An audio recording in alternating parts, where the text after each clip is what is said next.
Good evening, everybody, and welcome to Formula Sprint 1 action from the Autodromo Enzo A. Dino Ferrari. This is the fifth round of our 2024 campaign. We are just a little bit behind time, so we deeply apologise for that. But myself, Eoin, Harmon, Ed Hunter, and Remco Zeeuw on the broadcast are all ready to get this qualifying session covered. So, Ed, let's get cracking. What do you see so far? Yep, and cracking is what we will do. So lots of big changes going into this round in terms of our championship leader, the man who's won every race won so far this season, Mr. Victor Ivanov. He's not here. It does say Ivanov on the side of the car, but that's actually our Super League champion from back a few years ago, Stefan Ruolt, is filling in the car number 44. His teammate is going to be Danny Van Der Neat as well, because Tom Savelli feels like that second MS car has had a bit of a revolving door of drivers, hasn't it? Because it was going to be Cas Rietveld, then it was Tom, then we had Simon Frelick fill in for a round, and now we got Danny. So I think because MS is the team that's got the name of the driver on the sideboard, I think we should just put a question mark there from now on, because you never seem to know who's going to be there until the race starts, it would seem. As we look at Mike Quint, the man second in the points, the man looking to capitalise on Ivanov's absence, starting another qualifying lap. And of course, it is a big anniversary. I think it's the 400th race for a Multiforce GP then in FS1. And so they've done a throwback livery. That's I believe their 2010 or 2011 livery that they've tried to replicate with black and gold on there. Brilliant. Yeah, I believe that scheme is on our video thumbnail this evening, so you will be able to get a closer look at it. It is their 400th, so they've put the national colours of Malta away and have gone black and gold, so that is beautiful to see. But of course, Pixelate with Isaac Clarke on a real upward curve, almost won it, of course, back in race 2 of Shanghai.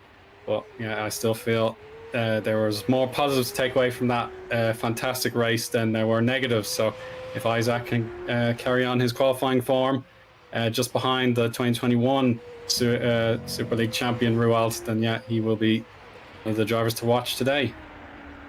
Yeah, he has been very impressive over the course of this season. Of course, pole position in Jeddah in Saudi Arabia, unfortunately not able to hold it for too long before unfortunately spinning out at the first corner. But yeah, getting that reverse group pole in Shanghai, he almost held onto it because Luca Filin was just able to slipstream and go round the outside of the hairpin on the final lap to snatch away victory, but still second. Isaac Clarke's best result this season. So the American keep ranking on the point. He did seem in pretty good spirits because him and Luca Filin obviously very, very good friends, and there's a little bit of certain teams that know each other very well use very similar setups, but Isaac Clarke has shown a lot of natural pace, a lot of talent over the course of this season and over the course of this particular lap as well. Purple in the middle sector, so let's keep an eye. 28.762 there in sector 2. Just the run to the line to go for the Pixelate driver, and Clarke going towards the line. What can the driver of the number 99 do? It's provisional pole position then. That is very impressive, and Clarke looking to make it 2 poles this season. Yeah, without a doubt, that is a heck of a show, but Amari Watson snatches that privilege away. So Watson now on pole with teammate Smith backing up in 4th. Frank Camming just crossed the line with a personal best to get him P5 at 1 minute 23.5. Licini did not want to complete that lap, I'm afraid, but still got plenty in the tank, I'm sure. Van Der Neat in the second MS Performance car, ready to cross the line. What is he capable of? It's P9, so he gains 3 places there with that lap. Nicely played. Yeah, Van Der Neat, so experienced. Another one of those Netrex long-term. I believe he runs the Netrex team in championships like FSR, for instance, and he's also driven for them before in GPVWC as well. So the Dutchman knows absolutely what he's doing. He's absolutely the ideal sort of plug-in-and-play driver as Robert Mulling, or just dips a wheel into the gravel coming out of Rivazza 2 there. So that is going to destroy the Rookie Monsters lap. Still improves to P20, but that could have been potentially sort of top 15, maybe even top 12 if he'd avoided that there. There's a couple of attempts gone away in that final sector. He was 5/10 off the best time there. Yeah, so got to get that little bit extra out of the car to make sure he can do his best possible time. So yeah, still opportunities abound. Smith will realize that was a non-starter of a lap, so he'll start again. Zabinski trying to get Hyperion a bit further up the championship order. It was very competitive, of course, for some of these teams back in Shanghai. So any valuable points to be earned here at Imola, that would go another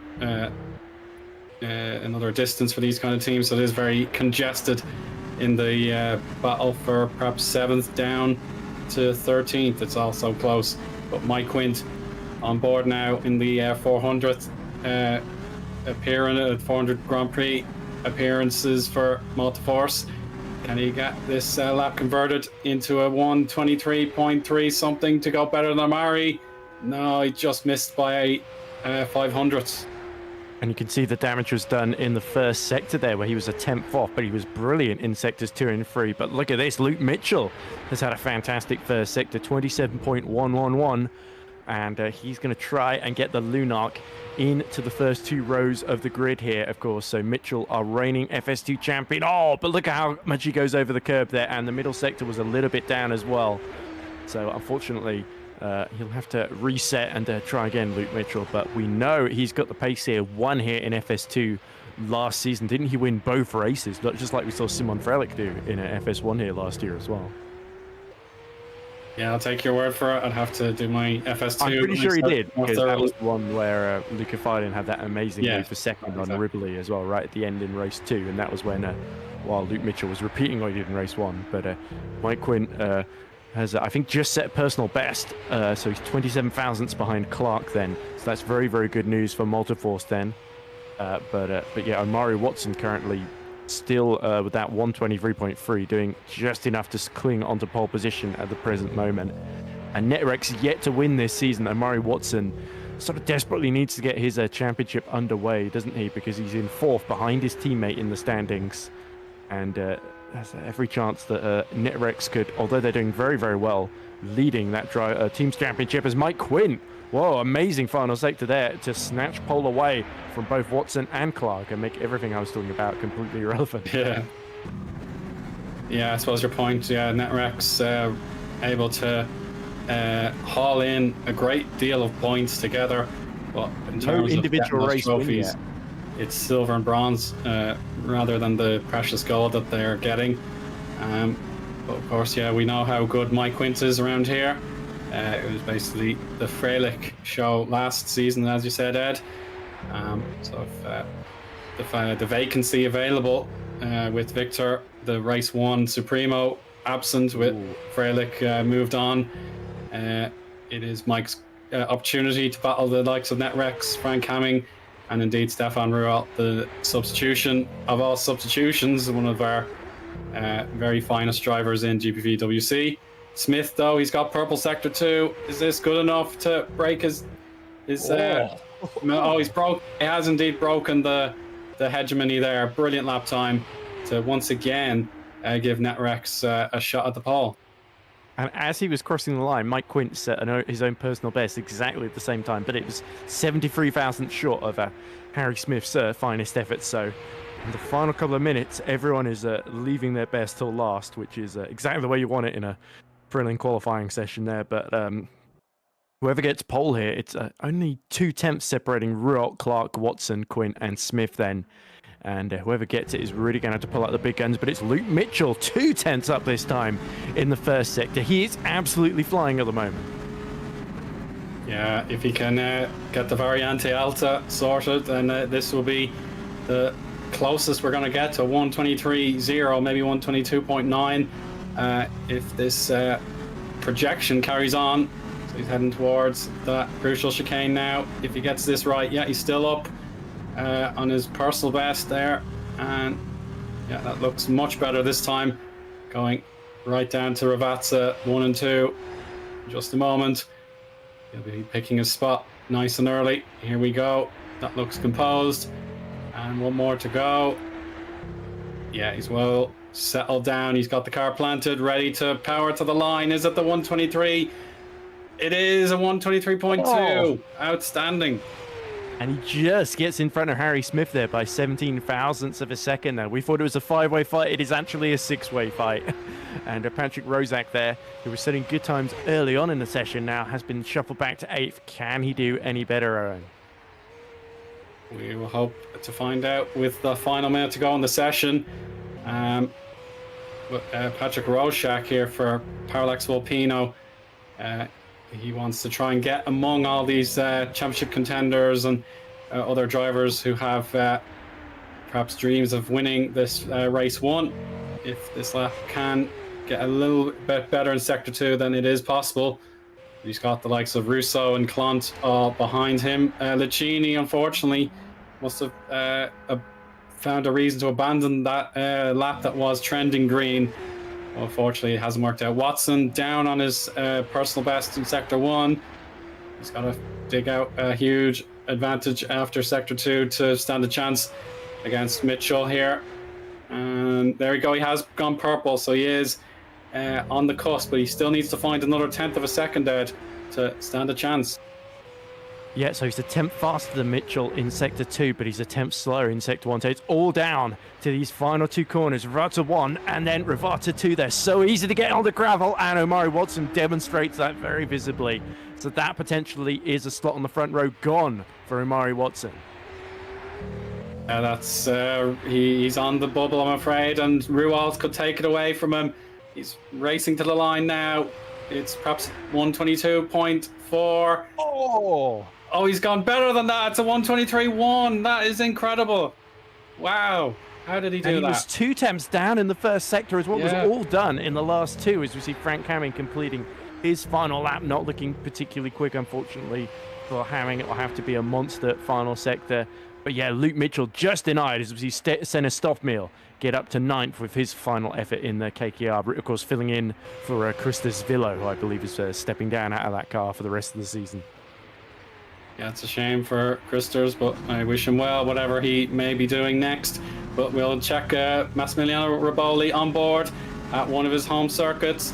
Here we go. Can he get into the top 10 perhaps? Yes, he can. Exactly, P10 with a 123.6, beating out his countryman Russo.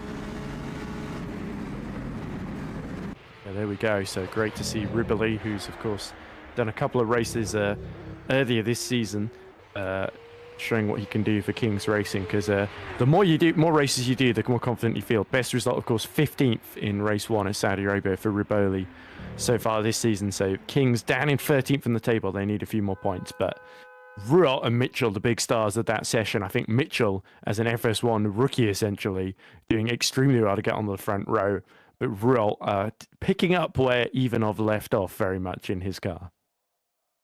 Yeah, so the MS Performance lead car has done it again, but it is the excellence of Stefan Ruwald this time, beating out Luke Mitchell and his brilliant lap time that almost had the pole. Harry Smith defeats the likes of Quint and his teammate Watson to get onto the second row. And Isaac Clark, P6, best of the rest, in fairness, knowing he's feeling a lot more optimistic about his chances now, the United States driver. Patrick Rorschach, Sene Stoffmeal, Frank Hamming, and Massimiliano Riboli complete our top 10. Then we have Russo, Clont, Zubinski, Van der Neet, and Lucchini in the top 15. So Joshua Dexter noticed the letter M initial was dominant for a while in this portion of the grid, but that got split up, I'm afraid. Maybe he'll come back later. Just outside our points paying positions, we have Tylene, Abler, Gazowski, Matthias Canapino, and Wopke Hoekstra. And our final 9 drivers to take the grid: Servinsky subbing in for 100 to 1, Mulling, Sellers, Koenig, Saracino, Phil Hausvik, De Vries, Scott, and Van der Smissen. So I think it is the other Parallax Volpino car missing. That is the reason why we don't have 30 cars on the grid at the moment. Yeah, and a very disappointing qualifying session for Griffon for Koenig and Saracino. I'm not sure Saracino's done a whole lot of practice for this race at Imola. Yeah, he didn't do particularly well in FSR, sadly. He got pole position at Silverstone and then, unfortunately, had an absolutely terrible first lap of the race and it got involved in, I think, 3 or 4 collisions before retiring. So his form at the moment has not been the greatest, Saracino, despite starting the season so strongly. Remember in Melbourne, where he stole second place away from Hamming. Since then, he's sort of been scrapping for minor points here and there, but also absent in China as well. he's really been up against it. I think this Thursday night race probably doesn't work for him because he seems to always be in a hurry getting back from work as well before the race starts. So hopefully Zeeuw can have a better race and fight his way through the pack. But a very good qualification further back for Zawinski in his first race for 100 to 1 in a 21st. And Matthias Canapino, maybe an unfamiliar name to some, but he is filling in the other Kings racing car, usually driven by Jack Nichols, I believe. So interested to see what the Argentinian can do. I think he's another newcomer to the GPV ladder. Yeah, I believe that to be true as well. So we begin our brief warm-up session to make sure everyone's race strategies are all set to go. And yeah, we do think back to last season. It was the season opener in 2023, a 31-lap feature race with Freilich pretty much stealing the show there. He won it by 5 seconds over his teammate in what was a sign to come in the championship, but of course it didn't prove to be easy pickings for either of the TOP drivers in the end. So perhaps the number 44 currently piloted by Rualtz, it may be beatable today, but we'll have to wait and see. And here he is, speaking of whom, he'll be following along with his teammate Van den Eet to get some crucial setup data. Yeah, it's Luke Mitchell on the front row that's going to be the real wild card, isn't he, in the Lunark? We know he did very, very well in Saudi Arabia, which is another sort of circuit with lots of straight lines and then chicanes, although Imola, a slightly different circuit to Saudi Arabia in that the walls are not quite as close to the track in places, but still plenty of gravel tracks, plenty of treacherous curbs that can spit you out if you're a little bit too aggressive or perhaps just unwary. So as we look up back and see the flames spitting out of the exhaust pipe into the face of Stefan Rualt, but that will not bother him one jot because he's getting a lovely tow down the straight from Danny Van den Eet in this warm-up session. In fact, purple first sector compared to everyone else on lap, very much demonstrating the benefits. The dirty air, you might think it's a big factor, certainly come the race, but in terms of a qualifying lap, if you keep just about the right distance, then you can get a little bit of slipstream, especially down the end of some of these straights where top speed it becomes a much bigger factor. But yeah, for me, it's so crucial for Smith, Quint and Watson to stay out of trouble here in this race one. So if Mitchell and Rualt end up fighting each other for the win, Netrex could potentially try something different on strategy to get ahead, and we know Mike Quint is of a similar mind as well, always on top of things in terms of strategy. So I think it's going to be the smartest team and smartest drivers that end up coming out on top here, not necessarily the ones that have got the most pace in qualifying, although Rualt, I think, will take some beating. He's very keen to keep up Ivanov's record in his absence, essentially, of dominating race ones. And we also get a comment from Joshua Dexter in the chat. He says, let's hope Zawinski finishes the race to have another non-DNF on the board for 100 to 1. Because they had such a terrible record in the first 1, 2, 3, 4, 5 races of the season, didn't they? And from then on, ever since, they've at least got one car to the finish. Best finish was, I believe, I'm trying to remember, it was 22nd, wasn't it, for Kilhausvik in the previous race, race 2 at Shanghai. So Owen AK, Andrei Kilhausvik will be desperate to keep that up, but Zawinski definitely proving what he can do, and I think he had a couple of drives in FS1 last season, but he's primarily an FS2 driver, is the pole, so it'll be interesting to see what Philippe can do here with that new team. 100 to 1, of course, the massive underdogs, Ben Constantine's team, so they are kind of becoming the fan favorite, aren't they, Eoin? Every time everyone cheering for them just to get to the finish, because when a team is starting, especially jumping in at the third tier essentially rather than the fourth tier in FS2, they are sort of in an uphill struggle. So Ben Constantine has done such a good job to get two very, very good drivers in that team. And two of them, they're both substitute drivers as well for Moat and Sandra Van Sand, who of course started the season in that seat. So I know from experience how difficult it is to fill seats with drivers that are up to the job. So I think he's done very well.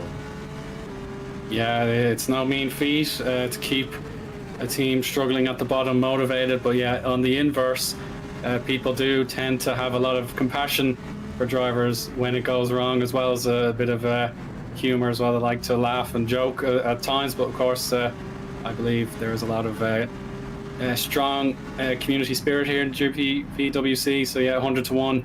Even if it is funny to see them get a 0% finishing ratio for a while, it got up to 16.67, and I think everyone at this stage want to see them do as well as possible and get their first championship point whenever it may arrive. So yeah, it is a bit of a mixture. Some good spirits, some genuine sympathy when things go wrong. So let's see how things develop for our remaining 4 minutes of warm-up. It is Frank Hamming with the best time thus far, 1 minute 25.4. So I think he's really eager to perhaps run the softer tire, get low fuel laps done and see what the car can do late in the stint.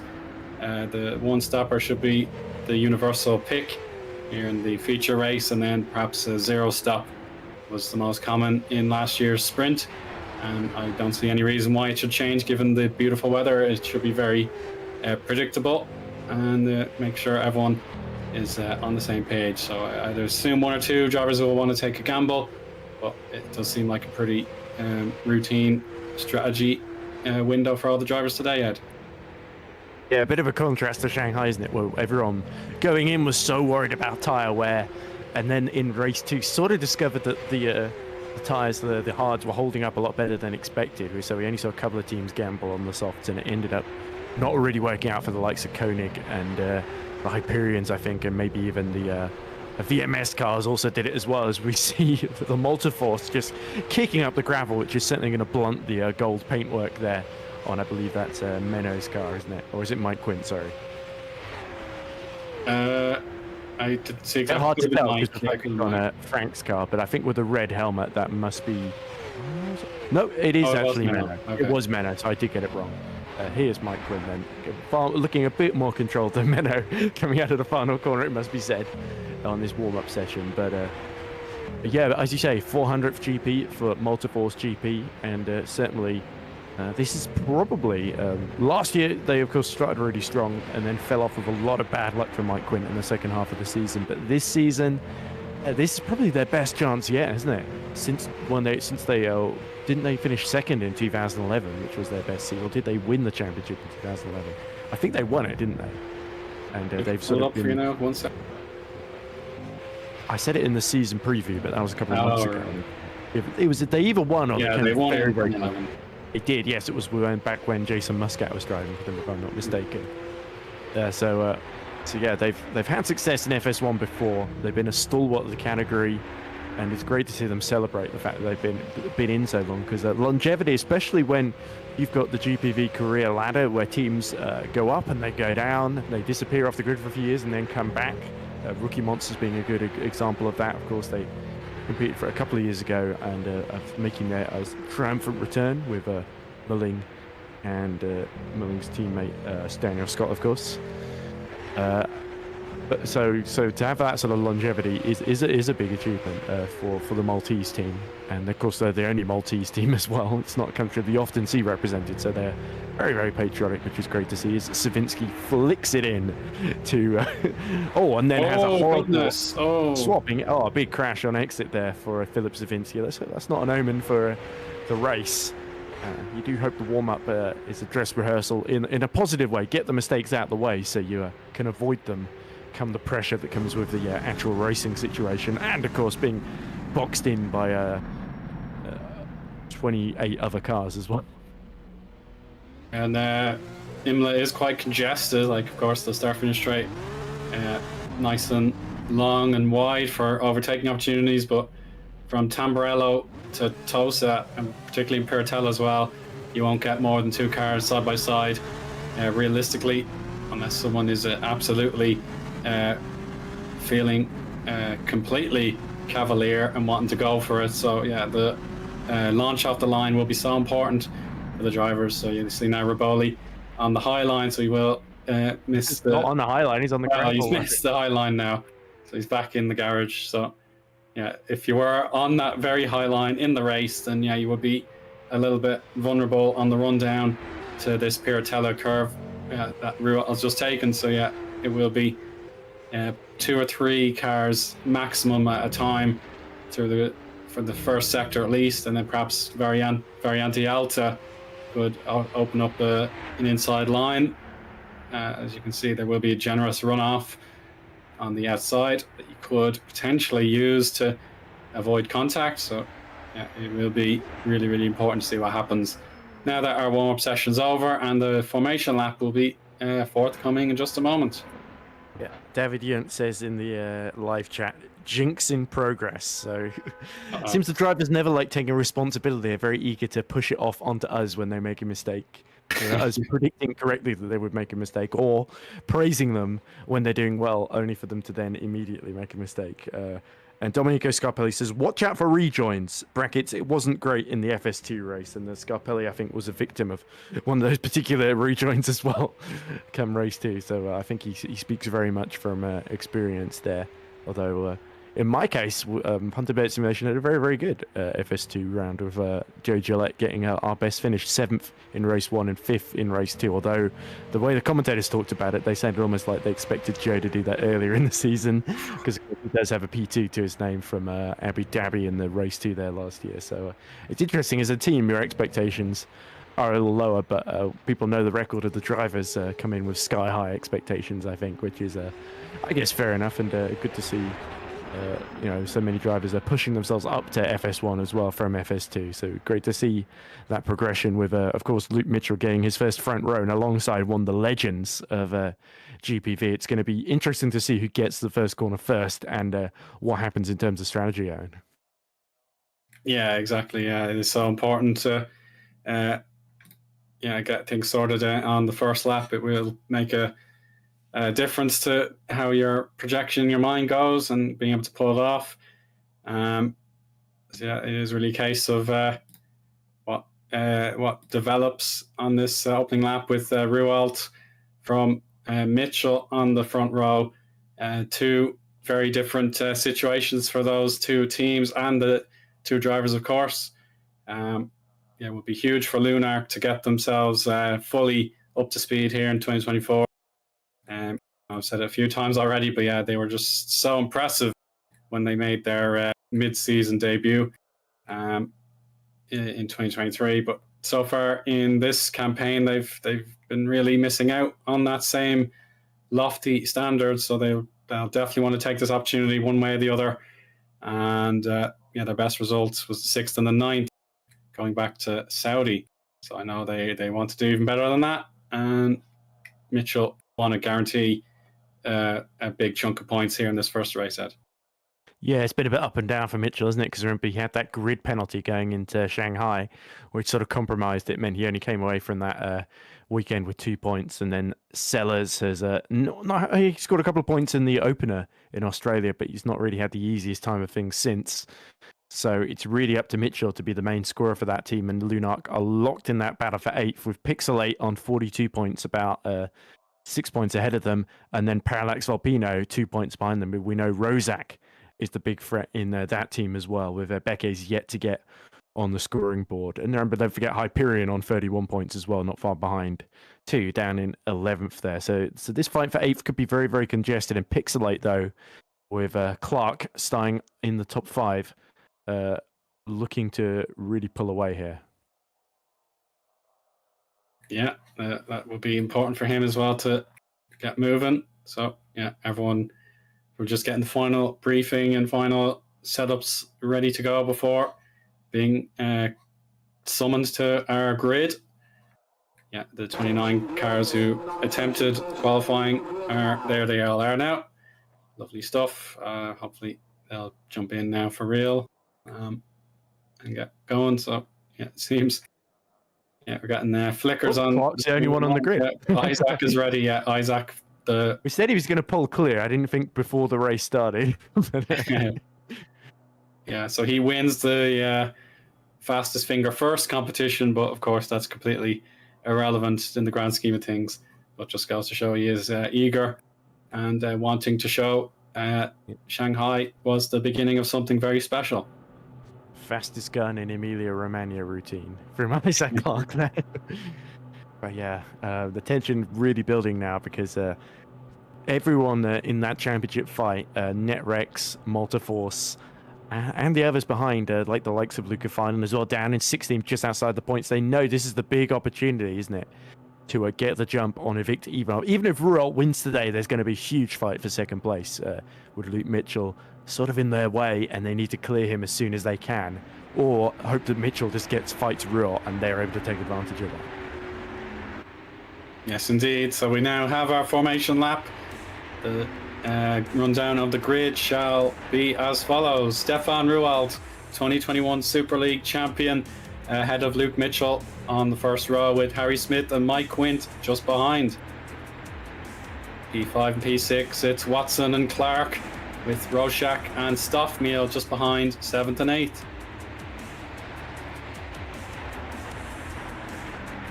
Top 10 is completed by Hamming and Riboli, with another Italian there, and Russo 11th, and Menno Klont. He'll be eager to impress from P12. Zubinski, Van der Neet, Lucchini, and Tylene 13th through 16th. So Tylene has the first choice of any tire he prefers outside the points. Jonas Abler, Mateusz Gazowski, Matthias Canapino, and Wopke Hoekstra complete our top 20. Filip Servinski, Robin Mulling, Bradley Sellers, and Philip Koenig represented 100 to 1 Team Rookie Monsters, Lunac and Griffon in 21st through 24th. And the other Griffon there, P25, with Giuseppe Saracino, Owen Kilhausvik, 26th, David DeVries, 27th, and Daniel Scott, second to last there, P28, but on his own, but certainly not least, it's Justin van der Smissen in the second VMS Sun Edits. And yeah, we just have our final 5 corners to go, or thereabouts. So, any last minute thoughts to provide the audience, Ed? Yeah, I just saw Ben Constantine in the chat said Forza 100 to 1, which is very natural. I'm just thinking, it's a Multiforce's 400 GP. I think when 100 to 1 do their 100th race, we should let them have a special livery as well. I mean, well, let them. We haven't got any say in it. Either way, Owen, I think we're just the commentators. But I think they should. I think we should get someone to make a special 100 to 100 livery. Or 1 to 100. Let's change the name of the team in a particular race. There's still a long way to go. It's only their first season, of course. And this is, of course, round number 5, of course. Yeah, so the spring break is certainly coming very soon, but of course that's not a concern for anyone as of right now. It's down to business with Rualt wanting to show he's still got that ultimate speed that made him the premier driver back in 2021. So that famous ending, of course, if you were there at the time like I was, absolutely incredible stuff. But it's the chance to get back onto winning fortunes with Luke Mitchell ready to give him the ultimate fight into Tamburello. So here come the lights, 3, 4, and 5. Ready to race. It's a quick launch. Let's see, with Harry Smith also in action. Oh, he's going to block Quint, of course. But it is Luke Mitchell with a much better start. And contact is made. Smith and Quint. Oh, they just held on, I think. Let's see. Yes, thank goodness for that. No major incident. Oh my goodness. So we had Rualt, Smith, and Quint all side by side. And Mike Quint somehow survived that moment on the grass and rejoining just in front of Isaac Clark, though. So that could have been very, very messy indeed. Watson, unfortunately, has had a difficult start. He did not get away off the line at all. He's been shuffled back behind Rozak into 7th position. So lots of work for Amari Watson now to do from there. But for Luke Mitchell, beautiful getaway to snatch away the lead. Now he's going to try and control things from here. This is not what Stefan Rualt would have wanted, but he was at least able to hold on to second and keep his team boss, Harry Smith, right behind him then. So Harry Smith is so used to being stuck behind Ivanov in these race ones. Now he's going to be stuck behind Rualt, and with very little incentive to make a risky dive that can end up taking the MS car out. So Mitchell is going to be looking very, very good in this first stint. Without a doubt, yeah, that's the dream start. It was an amazing launch. It was a bit hard to tell exactly from the camera angle, but yeah, it was absolutely spot on, and he will be the leader after our first lap. So for the most part, everyone has made it through safely, and if anything, yeah, Abler in 15th. I think he's on the harder tire So that is an excellent start for him. Lucchini fell out of the top 15. But side by side, we've got Menno Clant and Massimiliano Riboli. So Clant makes the gain. Nice pass, very clinical, very smart. And just behind, Lucchini has made a pretty much a carbon copy move on Yunus Abler then for the final point in 15th position then. So good stuff from the Alpha Delta in their home race, of course, for the Italian team and the Italian driver likewise. But yeah, Zabinski now is going to start to line up Riboli as well at the end of this lap 2 for the start-finish straight. But yeah, Luke Mitchell already starting to get near breaking DRS range of Stefan Ruot, which is exactly what he needs to do up front then.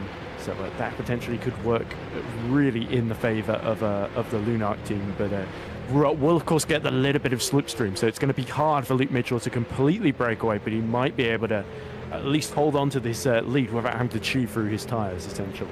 But everyone further down the pack, everyone from 16th downwards is on the harder compounded tyre, interestingly. So Abler is really the leader of those, and that's why Lucchini was able to clear him so quickly, because Lucchini on the softs, Abler first of those on the hard compound. Yeah, so the even split there, 15 and 14 between softs and hards. But now DRS is activated, but of course it's not quite in use just yet. But Mike Quint doesn't care. He gets his own back to take P3 away from Harry Smith. So yeah, he's on a mission now. He's perhaps got the bit between his teeth, knowing what could have gone wrong on that first lap corner battle. But here we go. He has his chance now to get in the clear air and chase down Ruwald. Rorschach, these are valuable points in his grasp at the moment for Parallax Volpino. And Amari Watson behind. Yeah, that's a very high-class driver to keep at bay for this amount of time. But this is Rorschach on his own here for Parallax Volpino. He's probably got all the encouragement he needs to hang on to that P6. Yeah, and of course Becky's not here today, so it's a similar story to last season where we only seem to have one of the Volpino cars, didn't we? Parallax Volpino. But in terms of that team's championship, he's got a Pixelate car right in front of him, and then Luke Mitchell leading the race at the moment. So both those teams looking to outscore Parallax Volpino. So Rozak needs to find a way through Clark, hope that the DRS can help him here. But Ruot has started to fight back a little bit. He's now within about half a second of Luke Mitchell. So Mitchell has not made the greatest end to the lap down. He's going to be a little bit vulnerable at the very end of the straight as Mike Quint sets the fastest lap then. So Ruot knows he needs to get a move on here because Mike Quint wants revenge for sort of being pushed off track almost by Ruot defending the inside and pushing Harry Smith into him. Yeah, exactly. So, yeah, this is a pressure situation now. It's Ruwald in that awkward sandwich, I suppose, in second place. Can't be too risky with gaining on the leader and burning up his tyres, but he can't back off for even a split second either. So yeah, Ruwald has to use that experience that he's built up over the years now to balance out this predicament and just hang on in there, as of course, yeah, there is just the start-finish straight that offers DRS. But yeah, it seems like the contests in and around them, just beneath the podium, they're fairly stable thus far, with Hamming, Stoff, Miel and Russo steady enough in 8th, 9th and 10th. Yeah, and in the chat, people, there's two reactions I'm seeing so far. One is Domenico Scarpelli being amazed at the clean first 4 laps we've had to this race and the higher driving standards in FS1 compared to FS2. And then a bunch of people, including Patty, who says Luke Mitchell having a good start, and a lot of people supporting Luke, of course, as well. A very popular man, understandably so. And leading quite convincingly. Ruot yet to really make an impression. He's closed a couple of attempts, but that DRS not allowing him to pull alongside. So Luke Mitchell is looking very, very good at this moment. But there's still a lot of strategy left to play in this race. When do Lunark decide to pit him? And can Ruot get closer? As we see Zabinski fighting away with Van der Neet, who has just got through at the first corner. And Matthias Zabinski now trying to move up the inside towards Villeneuve. Oh, aggressive defense from Danny Van der Neet there. Yeah, I think it was just the one movement, though. He will be complimented for that. But Zabinski was just doing everything he could to use his overspeed advantage. So, yeah, he'd be frustrated by that, of course. But yeah, there's still a lot to show for Zabinski there. Just stays calm, but of course Lucchini behind him, also on the softs, nearly got it wrong at Piratella. I tell you who did get it wrong, Piratella. Van Den, he had a massive tank slapper there that he managed to save, and now Zabinski is all over the back of him. But as you say, this is backing him into the Lucchini almost. So this is the battle for the final 3 points positions. And if any of these guys slip up, then Abler and Gazowski are going to be through on their harder tires. And on that alternate strategy, they are going to be on faster tires later on. So this group at the back could potentially be the ones vulnerable on the sort of not the main, the sort of the typical strategy, whereas everyone else behind them is on the alternate strategy. Indeed, yeah, they know the undercut or the overcut could make all the difference depending on how things develop in front of them and behind them. Again, these top 3 drivers barely separated at all, because if anything, Mitchell lost a bit of time compared to Rualt and Quint. So it's these 3 contenders for the race 1 victory thus far. Harry Smith, oh my goodness gracious! Abler and Zabinski in smoke. Oh, that's a hefty accident. And he's definitely out because there's a wheel missing as well as the rear wing. Abler able to continue without the front wing, but yeah, they've come together at Tamburello, and that is probably one of the worst places for that to have happened. Yeah, Alex Lahou just said he said it to everybody originally. I had lap 5, turn 2 PTSD, and it's lap 6 where we've had a lap 2 scary instance. So nearly a total deja vu. But my goodness, that was also terrifying to see cars up in smoke for a second there. Yeah, looks like we have 2 more traumatized drivers then, but hopefully the car of Abler can be repaired and stay in the race. But Zabinski, that's a shame for him because he was running in the points just before that moment. We did say Abler was a threat. I didn't think he would just take him out of the race like that, unfortunately. But here we go. Well in the slipstream, opens the DRS. Now he's going to try and go around the outside of Tamburello. But Luke Mitchell holds the inside, doesn't have to panic here. Just has to keep Rualt at bay. And he knows Mike Quint is going to be pushing behind them. So if he can back Rualt into Quint, then Luke Mitchell might be able to hold on to the lead before the first pit stops here. But this is a critical moment in this race now, Eoin. Oh, it's so important. Yeah, Mitchell really under the spotlight now. He hasn't been able to lap quicker than either of his direct rivals. They've been reeling in a few hundredths here and there. So if Rualt gets alongside, then yeah, it could be the moment of the early quarter of this feature race. So Mitchell, if he can actually dig in, and he has found a bit of time in sector 1, but it looks good in sector 2 as well. Maybe could even out again. Let's double check. Yeah, he has gained a tenth here in the second split. Maybe that near miss of his lead being taken away has given him that extra 10% he needs to carry on with this excellent run he's had so far. I wonder if Harry Smith is genuinely struggling to keep up with these 3, or if he's trying to save those softs, maybe run a lap or 2 longer than them before starting to pit. But look at this. Mike Quint getting the double slipstream, but Rualt once again gets the benefit of DRS, which Luke Mitchell, of course, does not have in the lead. And again, just running out of road, so perhaps the MS Performance car does not quite have the top speed of the Lunark, and that is proving decisive in this battle so far, because that's really the main place where Luke Mitchell is going to be under attack. It's at the end of that start-finish straight into Tamburello, and Mike Quint, I think, is quite aware of that as well, and he's just keeping his powder dry, waiting for Rualt to slip up here. Yeah, waiting to see if there is a mistake within the MS Performance number 44 today. It has to be frustrating to just watch and see no progress being made in front. But yeah, Mike is a seasoned driver. He really knows what he's doing. And if there is just one trip up for either driver, then yeah, he's just going to swiftly grab whatever he can get. Bit of a heavy hit there at the very anti-alta, but then the pace is just so strong in the Multiforce GP car, spurned on by its special occasion. Yeah, any bit of bad luck seems to be going away from him, so he's just doing very, very well thus far. Yeah, it looked like Luke was a little bit slow through Rivarza 1 there, but he Had a good exit out of Rivazza too. Is Ruot going to get close enough this time? He's going to have to go the long way around to the outside, then into Tamburello then. And Mitchell, oh, side by side they go. Looks like Ruot might have a little bit of overlap here, but unfortunately Luke Mitchell just shuts the door and feeds him into the path of Mike Quint now. And that black and gold Multiforce looking very, very threatening, as we see up in front. That's Van der Smissen and Abler, who's just come out the pits with a new front wing, just ahead of them on the road. And again, defensive from Ruot into Tosa.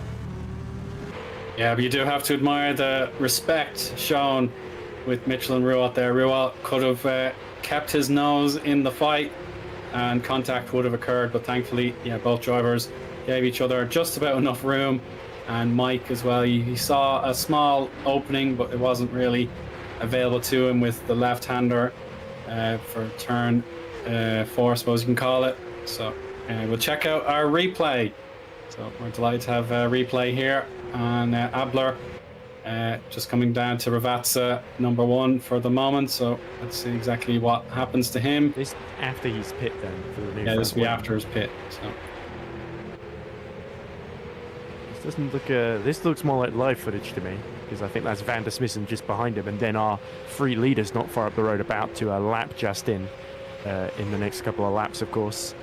So yeah, I think we're trying to get a replay of Abler and his crash with Zabinski, but unfortunately we're not able to see it just yet. But here comes Ruot once again around the outside, and this time it's a clean move as he just able to pull it off. Oh, and contact with Mitchell, and Mitchell is round. Oh, that is just desperately unfortunate. Yeah, I just saw a small bit of contact in the air there. It looked like a Hyperion kicking up a lot of dust. Oh, that is heartbreaking, and yet again, that must that's not be Clark, is it? That's Clark in Clark. trouble. Oh no, He's lost his front wing. So did Isaac Clark hit Luke Mitchell, or did he hit something else on exit there? I think he might have gone to gravel and then hit the wall, like you say, Eoin. Yeah, he definitely left the circuit for just a moment. But yeah, Isaac just has to get out of everyone's way. There you go, you can see Van der Neet and Lucchini, I think, got through there.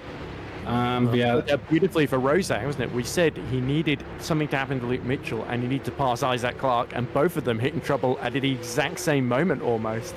And that really works out in favour of Parallax Alpino up to P4 then, for their sole only driver in this event. Yeah, poor Isaac Clark. Yeah, we didn't quite see what happened to him, but it's definitely distracted by Luke Mitchell almost blocking the road there. I think Luke tried to get out of that one, but yeah, that contact with Ruot, that's going to be controversial. We're talking about the respect between those two. Seems that might not be the case anymore. No, probably not. But yeah, Ruot definitely had his 4 wheels in position for the first movement of the wheel. Fresh tires. Yeah, the chance going to fresh tires, perhaps making the chance now for Mitchell. But yeah, it's just Ruot did go later on the brakes and tried to turn in. Just unlucky that the slightest bit of contact unsettled the Lunark, and that could be the realistic end of his race 1 points. That'll be lap traffic here. And Smithson getting out of the way, and good that he did, because you got lap traffic in front of you in Piratella, which is really only a 1-line corner. That can be absolutely devastating for the leader. So Justin Van der Smissen doing absolutely the right thing there, and he's got a sort of gap between second and third in this race of 1.8 seconds that you can filter into. So we're going to see a replay of what befell poor Isaac Clark, who seems to be out of this race. Yeah, I don't see that just yet, but yeah, we'll keep trying and get these replays working. So yeah, it's always a work in progress, but yeah. There's a lot to uncover, but there we go. I think look, there we go. The wing he wants to repair the car and carry on. So yeah, just a little bit of a tech glitch there. We'll try and carry on for the moment with 20 laps remaining. Oh, and look at this, Quint having another go. I wonder there's a little bit of damage on the MS Performance car after the contact with Mitchell there, because Ruot is not pulling away like I think some of us might have expected to. And here we go, round the outside from Mike Quint. That was not a good exit from Tamburello. Is Mike Quint go round the outside in the Villeneuve? Yeah, there we go. What a fabulous move. He had to be brave to pull that one off. And now in their 400th GP, it's Multiforce that take the lead on lap 12. A fantastic move to get the jump out of Tamburello. Ruot left a lot of speed behind him, unfortunately, and Mike into Villeneuve just breezed by. A fantastic move that was a long time prepared for. But here's Lucchini and Raboli, both needing to use the runoff at Piratella, and right behind Van der Neet. Could he get himself a top 10 result? He's really pushing on here, Ed. Patty says that they think Ruot is going to pit on this lap then, and Alex Lahu says, unfortunate for Isaac, as seen by the footage. So there we go. I think that was a bit tongue-in-cheek from Alex Lahu there. But here comes Danny Van der Neet then on the back of Massimiliano Riboli towards Rivazza 1. He's not going to dive for the inside. He's going to patiently wait. As we expected, there's a veteran Dutchman too for the exit from Rivazza 2 and onto the start-finish line there. Here we go. DRS open for both drivers. And Rojak onto the podium. Unbelievable stuff there. And Harry Smith just had no answer from this time. But here we go, neck and neck. Van der Neet has the inside line, getting his four wheels in front. Watching out, of course, for the exit of the third phase of the chicane.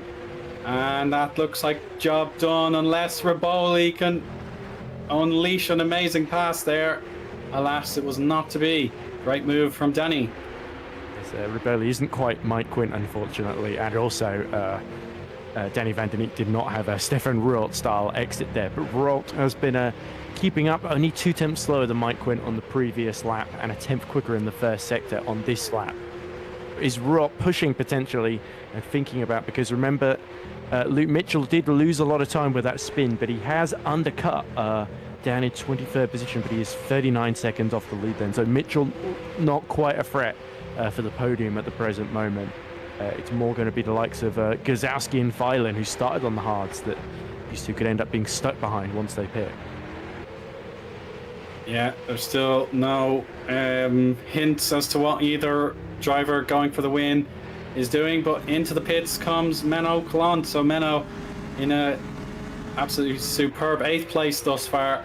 He'll want to get onto the hard compound and run to the end, perhaps getting himself, oh no, Smith has gone into the back of Patrick Rojak, sending them into the sand pit. And Amari Watson from P7 or P5 on the grid, sorry, he dropped to P7. Now he's onto the podium as the mishaps have occurred, and he has just intelligently gotten on with his business, and he's now on the podium. That looked to me like Rozak dropped it. The rear brakes look like they locked there. I'm not sure if Harry Smith necessarily hit him, but certainly Smith would know where to go once that bright red Parallax Volpino was just sideways in front of him. So a bit unfortunate there. I think Rozak making a crucial error under pressure there after making that good move to get past Smith in the first place, and that has lost both of them 4 positions actually in the case of Rozak, but Smith also losing out to Stoffmeal and Hammering. And we haven't talked about Senna Stoffmeal, another FS2 driver that has graduated. Of course, Krista Svillo, I think, said when you said it was a shame that Svillo stepped down, Svillo said, oh, it was probably a necessary move, unfortunately. So I think Senna Stoffmeal, the Belgian, really showing what he can do in that number 69 KKR machine that still has Svillo's name on the side. It's Quint is the first to pull the trigger then, so it looks like Modderforce GP, both cars a little bit harder on their tyres than the opposition. And Smith in too.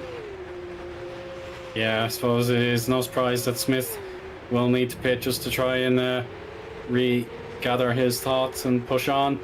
But yeah, crucial moment for Quint now to try and undercut Stefan Rualt. And Hamming, though, yeah, he's found himself in P3 now as the drivers ahead of him pitted, with Stoffmeal, as you mentioned there, Ed, for KKR. He just a little bit out of sight at the moment. There he is in the turquoise and black. And that looks like the pixelate, isn't it, of Mr. That must be the pixelate of Clark, isn't it? That's been lapped by these two after making a stop. But on the fresher tyres, he looks just as quick, if not quicker, than them. So that is going to be a bit of an issue then. If there's anything that happens ahead of him, then poor Clark could end up with nowhere to go. And we've seen quite a lot happen so far. As there's Quint having just come out of the pits right behind the hard tyre shod rookie monsters car, hasn't he, of Robin Mulling. Correct, yes. Of course, yeah, Mike will need to pass him perhaps by Variante Alta turns 14 and 15 to make this undercut strategy pay off. But of course, he can't do anything overly unsporting or reckless to get his move done. Now we have Hamming, we've Stoffmeal and Russo in pit lane, so hopefully everyone will be watching their mirrors just in case there is a time advantage to be earned here in pit lane. But now down start finish, we will have Mulling followed by Mike Quint. So Quint will get the DRS. It should be a slam dunk if he picks the inside line. Is it open to him? It is. So there we go. Quint, he has jumped everyone who has pitted. So that was perhaps on target for what he needs to do. And he has another 4 seconds of clear air before Wopke Hoekstra will be giving him some competition if he's going to carry on the stint this extra few laps or so. Yeah, that worked well for Quint in the end. He didn't lose too much time in the middle sector. He's 30.6 then behind and set to purple first sector then, so he's going to chew into any pit window that Stefan Ruot would have hoped to maintain. So Ruot is definitely going for fresher tyres at the end and then try and make the move on track rather than maintaining track position. But here's Frank Hamming. He is pitting, come out right behind Matthias Canapino. And can Canapino be the fly in the ointment that hurts Frank Hamming? So Hamming was being stuck behind Watson, wasn't he? So this is him pitting to try and undercut Watson as Ruot now actually completely disregards everything I said. Him and Watson both pitting from the lead. They have indeed, and we'll see. Yes, Rorschach follows them in, and Danny van der Neet, he's the final driver on the original soft compound. He's gone just towards 50% or beyond it. So van der Neet gets MS Performance back into the lead. Ooh, I think Ruot might be able to come out in the lead here. Here we go. There goes Hoekstra. Ruot is ahead of Mike Quint. Are we about to see Mike Quint appear on the left-hand side here? No! So Ruot has jumped him. A fantastic overcut there from Ruot, but his tires won't be at optimal temperature just yet. So Mike may have one chance to make a genuine overtake before he will stabilize, and that is Mulling making a mistake. It's Mulling that's cost Quint actually. He held him up a lot more in the middle sector than I thought actually on his first lap out the pits. Yeah, that has made the crucial difference between first and second for the moment. I suppose as other drivers on the alternate strategies pit, then yeah, this will become the contest for the victory again. Let's see now. Yeah, the clear air is still available to them, but of course they are really pulling the time out of Wopke Hoekstra. We're all purple sector 2, so he has gotten those tires working very efficiently now, and Mike may just start to fall a bit behind. And into the pits, it's Gazowski and van der Neet, and indeed Hoekstra as well. Yeah, so interesting. Gazowski only able to get the hard tires as long as van der Neet, who started on the soft. And here comes Quint with the DRS. Here we go. He's got his chance, but he's not quite far enough alongside into Tamburello there. So heart and mouth moment for Ruot then, but he has held track position, not about to make the same mistake he did in the first stint. No, don't be repeating those mistakes if you can. And indeed, yeah, the overcut seems to be the stronger strategy thus far. Indeed, drivers will have to double check if they have made it paid off. Yeah, Reuven in chat, he is definitely an overcut backer in the chat, so thank you for the input there.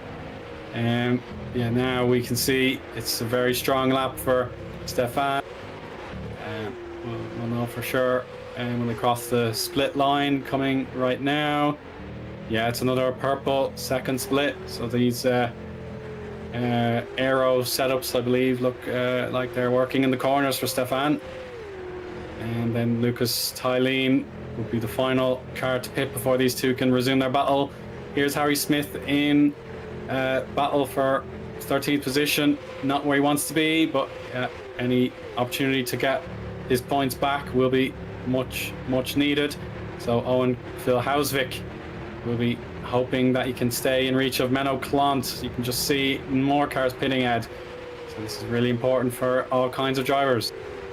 Yeah, that was one of the Lunarks of Bradley Sellers coming in. Saracino and Mulling also pit now as well, as look at this, Hamming all over the back of Watson once again. So it looks like Hamming wasn't quite able to overcut Omari Watson then, or undercut, sorry, I should say.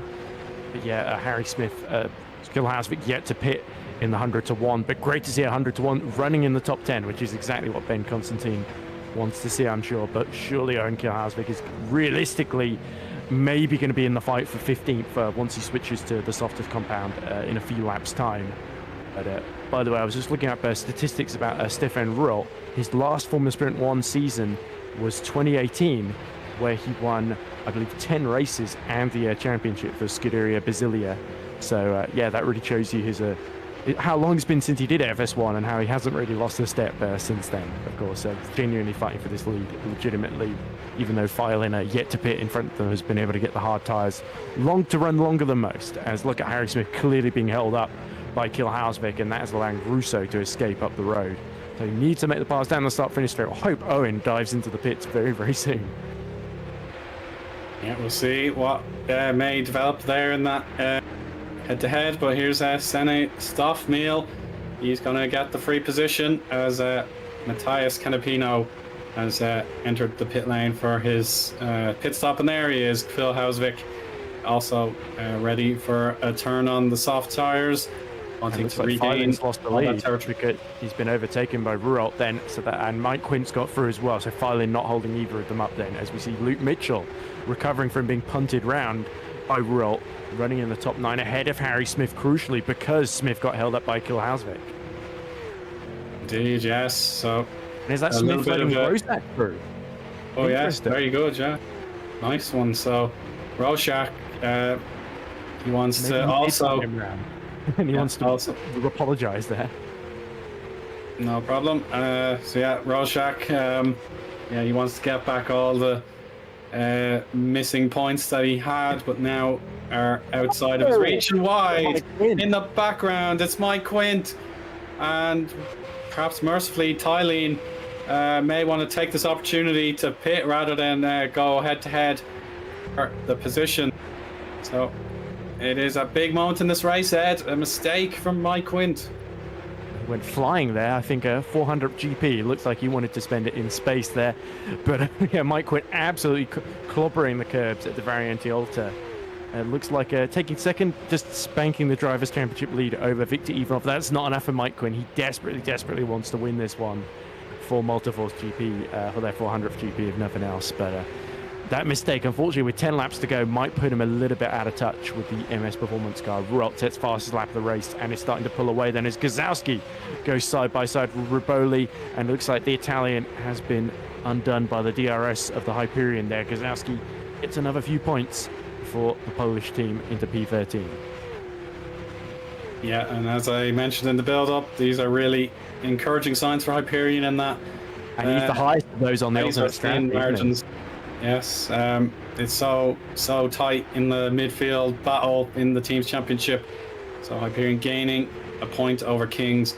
That will be very, very welcome in the Hyperion camp. So Ruwald, he's got the initiative now, so if he can put in another fastest lap, then yeah, it could be curtains as far as Quint is concerned. So it was a 1 minute 24.8 that Ruwalt achieved on the last lap. If he can get something like a 125, then yeah, he is in the pound seat for this opportunity to bring the 44 home again. Yeah, amazing tyre preservation from Luca Filan. Has he done 21 laps then on the hard tyre then? So that is going to be interesting going into race 2, of course. So he will only have to do 10 laps on the soft standards. Here comes Frank Hamming once more, trying to steal the podium away from Omari Watson. DRS to the outside, and it's done just before they make the corner then.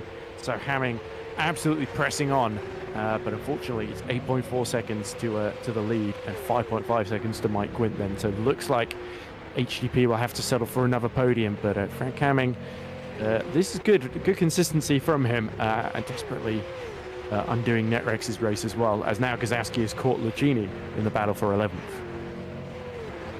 Yeah, so Gazowski is on a real roll now. So he has the fastest lap in his command. He'd get an extra point for that. Lucchini and potentially Harry Smith could be caught on this current lap time form. So patience now for Guzowski to make sure that he doesn't waste this fantastic opportunity he's built up for himself. So waiting most likely for the DRS to make this overtake on Lucchini and putting another few scores to the Hyperion column. So let's see if he can close it right into Ravazza 2 and get the launch. So yeah, I think the Q will help Smith and Lucchini get DRS as well. So on board now with Guzowski, and we'll see all those cars should be on DRS behind Rorschach. Yeah, good battle actually a bit further up. Russo doing well to pull away from Menno Klont then, who's also having a very good race in P7. That would be his best finish of the season so far. And Stoffmehl is setting personal best laps at the race as well in 5th. He's only 2.4 seconds behind Watson, so Watson needs to keep in the DRS of Hamming, because otherwise Stoffmehl could be there to take advantage. Great performance from the second KKR as Phylan on the alternate strategies. Currently 15, 6.3 seconds behind Danny Van Den Eet. So Van Den Eet could be caught by the end of this race. Yeah, exactly. So this is so promising for Kaizen Koto Racing. They've of course had some joy in the last fortnight with the win in race 2 with Thailand. So to get even more points will pull them firmly clear into the battle for 4th place perhaps of HGP, with just Frank Hamming in the points scoring position thus far, with Wupke out of the race. I just saw there. Yeah, this is a chance for the KKR team to double up and really close the gap down on HGP. But of course, Guzowski, we're back watching him, still waiting for his moment to get P11. But Lucchini will not give up, not by a long shot. And the problem for Guzowski, he's sort of got to make the moves quickly, doesn't he? Because the softs by the end of this race are going to be in similarly knackered shape compared to the hards, aren't they? So you see Rozak set a personal best lap of the race, chasing down Luke Mitchell. Guzowski, here we go. He's got his opportunity to get alongside, but will space be given by Lucchini, who tangles wheels again. 3 times they touch, and Guzowski is finally given just enough room around the outside there, but he will not be happy with the Italian's defense there. I'm afraid not, but bless whatever physics were enabled there. There was no spin for either car. They made multiple bumps and bruises with each other, but no one slid out. No one. Well, there was a slide, but it didn't result in a big spin or a loss of debris or anything like that. So thank goodness the pass was made, and both drivers can carry on with their race. So Rorschach here in 9th position would now get the information that even though those 2 drivers did cost each other some time, he's gone into the runoff. So yeah, the objective will be for Rorschach to catch and pass the Lunark if he can, or at the very least just keep up as best he can, because Guzowski, if he can keep those tires in good shape for the remaining 6 laps, 7 laps thereabouts, then yeah, it will be a battle for P9. Yeah, and Harry Smith doing just enough to keep in DRS range of Rozak in front of him, crucially. And Rozak now having another run at Luke Mitchell, who pulls to the outside. Almost an interesting defensive line. Usually they get the inside to be defensive, but I think Mitchell is thinking he can maybe catch Menno Klont before the end of the race. 1.2 seconds at the road. Although Klont sets a very, very similar personal best lap of the race to Luke Mitchell, actually 125.8 then. So Menno is doing enough at the moment, and this would be one of the best results of the season for Multiforce GP 2nd and 7th, even though Mike went 4.6 seconds behind Stefan Ruot. Because Ruot is not a regular in the championship, from Multiforce GP's point of view, and especially Mike Quint, you've got to view this as a win of his direct competitors. Watson behind, Hamming behind, and Harry Smith down in 10th then. So crucial for Harry Smith to hold on from Guzowski in this race while Ivanov is away. Remember, 33 points is the gap between Smith and Ivanov, but only 12 points the gap between Quint and Ivanov going into this one. So Quint, by finishing 2nd, by getting those, what would it be? It would be 20 points. That's more than enough that he needs to steal the championship lead by the end of race 1. Exactly, yeah. So it's a lot of positives to be taken from this race for Quint and Monteforce, that they will be on, or they'll be in play to have Mike Quint on top of the championship standings, just like he was back in the mid-season of 2023. So yeah, he seems to bring his very best performances in the spring into summer round. So let's see if he can pull out the remaining laps of the race and get himself P1 in the championship. But for now, yeah, it's really Mitchell on down to Gazowski. Mitchell 2/10 faster than Clont, if you look on his lap, so getting within DRS range, and that's going to help protect him from Rozak, who was challenging a few laps earlier. You see Gazowski is now within 9/10 of Harry Smith then, so that's where things are going to get really, really tight here in these closing stages. It's the Clont, Mitchell, Rozak, Smith, Gazowski battle here for 7th through to 11th. And remember, 10th to 15th, that's the reverse grid potential positions, isn't it? So even if Harry Smith gets past it, he could potentially... no, is it 5th through to 10th, isn't it? That's the reverse grid. 5 through 10th. Sorry, I forgot about that. It's FS2 is different rules. Yeah, so Stoffmeal, Russo, Clont, Mitchell, Rozak, Smith currently in those positions for the draw. And Phylan currently holding on to the final point, 4.6 seconds behind Van der Neet. So Van der Neet has done well. A second lap slower than Phylan, but he's doing just enough to hold on at the moment. Exactly, he is holding on. Whether there's any potential for overtakes, we'll have to wait and see. Gazowski fighting back against Hamming. He was 4/10 quicker the previous lap, but got 8/10 now. So it has Frank Hamming pushed the tyres just a little bit too far here. And has Murray Watson been clever? We know how kind he is to those tyres. And the hards have been doing quite a distance now. We saw Phylan drag them for 20 laps. It looks like 11 and 12 laps respectively for... no, 11 and 10 laps respectively for Hamming and Watson respectively. So they're a lap fresher on Watson's car, and that could be critical then at this phase of the race. Indeed it can. So we'll see if the lap times continue to trend where they have. Watson just shy of a 1:24 with his last lap, so he is on target perhaps to go mid 1:25 this time, which is what Hamming did last go around. So we'll double verify that for you as they cross the start finish line. Hamming though. Yeah, we'll see. So Hamming, he's consistent, but yeah, Watson gained another 0.2 of a second. He's better off in the first two splits.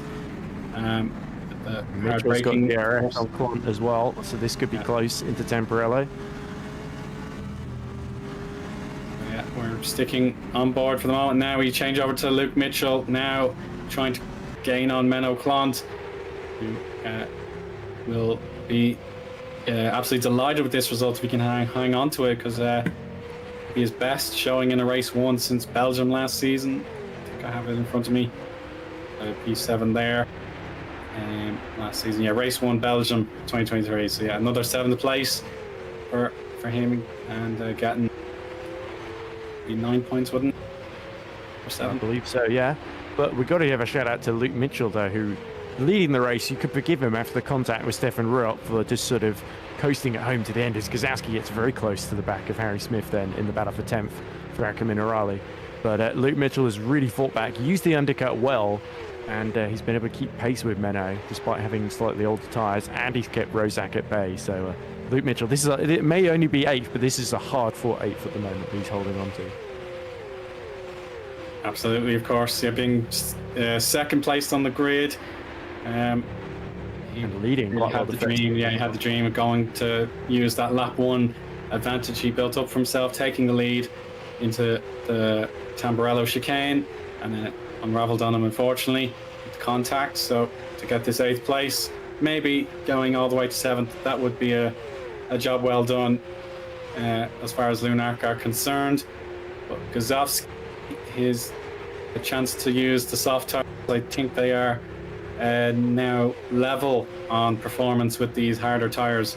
So unfortunately, his chance to cut through these drivers one by one, it's not paying off unless he's got one last ace up the sleeve to battle Harry Smith and get into the top 10. The problem is that the lap times have sort of dropped off. He's sort of stuck at the back of this DRS train, like you say, with the 4 cars ahead of him. It's really more about Mitchell versus Colin, I think, is where the move could happen. And potentially Watson still pushing, but 2 tenths slower than Hamming on this lap then. So perhaps Frank Hamming has got just enough in hand, because the lap time's looking very, very similar. Although Watson was 3 tenths quicker in the first sector alone. So that is the effect of the DRS. It can really close those gaps ever so slightly then. But Colin is sort of, he has enough life in these hards to sort of maximize his exits, doesn't he, as we start the penultimate lap then. So a reminder, Luke Mitchell pitted 19 laps ago on the hard tyre. Menno Colin pitted 15 laps ago. Rozak pitted 12 laps ago. Oh yeah, so it goes to show you, these drivers all on the very different schedules, but of course, yeah, it's paying off at the moment for Menno Clont, with his medium distance stop rather than having to go in super early or going further into the stint. Yeah, really good job for Multiforce if this holds, but whatever actions can be taken by one of these drivers to make a move, they'll have to do it quickly and efficiently, with time running out as Rualt is charging towards a very, very impressive substitution, a cameo victory, I suppose you could call it. And Mike Quint finishing second again around Imola. Louis Hartley, who drove an FS2 last season, he's come into the chat and he says, I haven't watched any of this season, who's quick? And then he says, Alex LaHoo's so quick they wouldn't let him race. I think he's not been watching Superlights either. And he says, I presume it's too late for either Menno or Luke to win. Unless Rook gets a penalty for the contact with Mitchell earlier, and unless Luke Mitchell has some kind of physics-bending final lap here, I think Stefan Ruhl has got this one in the bag over Mike Quinn. We're watching Gazowski. He's got a rod on Harry Smith, putting everything behind that engine power and the tires, getting healthy again. Let's see if he can pull it off completely. Yes, he can. P10 for Mateusz Gazowski. That was really, really well played. And yeah, he may have just been holding back, and Smith had no reply whatsoever. Yeah, you got to feel a bit for Harry Smith there, as we see Phelan finally pass Van Den Eet on the final lap then into Tamburello. But yeah, Smith was trying to keep within DRS of Rozak, and unfortunately dropped just that little bit too far back coming out of Rivazza 2, and that was when Gazowski pounced there. So he had to be patient, but the Hyperion finally gets through. Now just a few corners to go before Stefan Ruolt going to keep up the Car 44 MS Performance's race 1 dominance of this season, as we see Watson just pushing a little bit too hard, but it's too little too late in the battle for third. Yes, indeed, it is. Stefan Ruolt on behalf of Victor Ivanov. He has done it for MS Performance once again. So it is something about that car, and of course the quality of the drives we have seen thus far that have made MS Performance go 5 out of 5 for the Race 1 features. It is Quint second, Hamming third. He beat Watson in the end. And now our queue of cars cross the line with Menno Clont winning the day, and his best result in Race 1 for about 6 months thereabouts. And that will go down really well for Multiforce in their celebratory 400th Grand Prix appearance. Massimiliano Riboli, also a substitute driver in his home nation of Italy, getting points. And Danny Van Der Neet beats Giuseppe Saracino to the final point. So there you go, MS Performance, 1st and 15th. So that is a very satisfying day for them, I'm sure. And Phil Hausvik, let's finish for 100 to 1. So their finishing ratio increases yet again. Yeah, and does that exceeds their best result? Yes. And looks like Filip Zawinski is going to make it a double finish for 100 to 1. So a real Philippe for 100 to 1, to use that terrible pun, of course. But yeah, 21st, that exceeds Kilhavik's previous best in the previous race of 22nd. So he's gone 23rd, 22nd. Can he break into the top 20 in his 4th race for 100 to 1? We'll have to see come race 2 there. But honorable mention, Luke Mitchell did 22 laps on the hard tyre, and he was very competitive still at the end behind Menno Klont. DRS helped certainly, but he did well to manage that, and that bodes well going into race 2. Without a doubt. So, as David Junt has said in chat, it's a Dutch 1, 2, 3 with Ruwald, Quint, and Hamming all grabbing the winners' trophies or the podium trophies. Murray Watson tried his best, but in the end, he will be satisfied with 4th after all the argy-bargy in front of him. Sene Stoffmeal, yeah, absolutely brilliant for him. Unassuming, but he's pulled out a fabulous result there for KKR in P5. Federico Russo, Menno Klont, Luke Mitchell, Patrick Roszak, and Matthias Kozowski all take the top 10. Harry Smith, Mirko Lucchini, Massimiliano Roboli, Lucas Tylene, and Danny Van Der Neet complete the top 15 for points. Giuseppe Saracino close, but not quite enough. I'm afraid he was perhaps out of range of Danny, but it was a great drive nevertheless. Matthias Canapino, Robin Mulling, Bradley Sellers, and Philip Koenig were classified 17th through 20th there. And the remaining drivers on the lead lap were Owen Phil-Hausvik, David De Vries, and Daniel Scott, 21st, 22nd, 23rd. Isaac Clark, with the incident out of Tamburello, lost his front wing and was put down a lap. But Philip Cervinski also a lap down, but he'll be proud of that performance to get the double finish for 100 to 1. Unfortunately, Wopke Hoekstra, I think, had a collision with Van Der Neet in the pits, so that knocked him out of proceedings. Jonas Abler with the crash, the chicane as well at Tamburello. Big smoking engine, I think, for him. Van der Smissen and Zabinski also failed to finish ahead. So tough race, but definitely a lot of fine performances for the majority of drivers.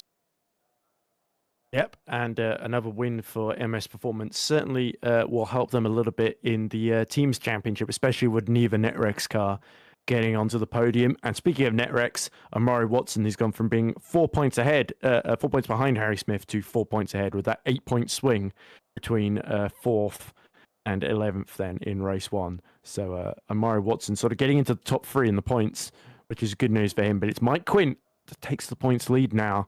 He finished P2, so he is now he's gained, I think he's now 8 points ahead of Viktor Ivanov going into race 2. So we're looking to extend that gap yet further.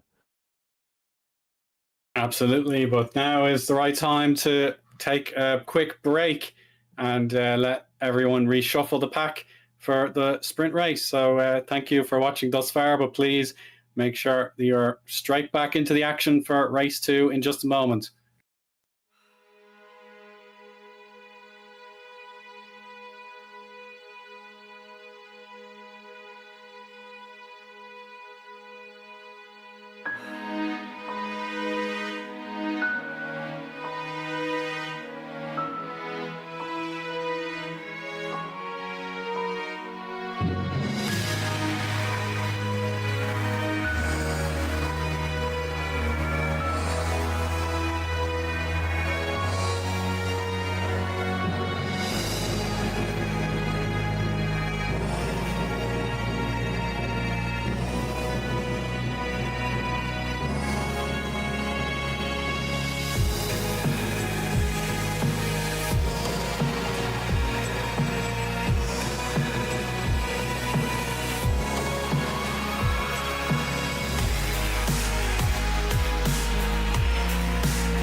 I hope you're all nice and rested, ready for race 2, everybody. It's Eoin, Harmon and Ed Hunter with you once again as drivers form on the grid for this opportunity to get more points on the board.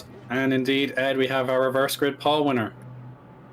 Yeah, looks like it's Luke Mitchell from Lunark who finished P8 in race 1. Was also second on the grid and led the first stint in race 1 as well before that contact with Rult. So it'll be interesting to see Luke Mitchell, given this second lifeline essentially, how well he can do. And Menno Clont as well on the front row. How dearly in Multiforce's 400th race he would finally like to get that podium that he feels he's been so near yet so far for the last podium of, I think, 2020 or 2019, and his last win was also in 2019 in FS1 as well. So he's certainly going to be up against it, and that tyre choice will be very, very important here because Luke Mitchell did 22 laps on the hard in race 1. There's some rumours that some of these drivers might be going all the way to the end on the soft tyre as well, so it could be very mixed up over. It could indeed. So we're just making some adjustments in the back end, so I'll run through the grid for you from my screen. We've Luke Mitchell on the reverse grid pole, and the People's Champion today, Menno Clont, is P2, so he's got his chance to win on Multiforce's special evening. Here we are now with the graphics. Russo and Stoffmeal, other drivers who want to perhaps make the waves ripple for them in their own championship battle. Watson, Hamming, Quint and Ruwalt are top 4 drivers now, 5th through 8th. Roshak, Gozowski, Smith and Lacini, 9th through 12th.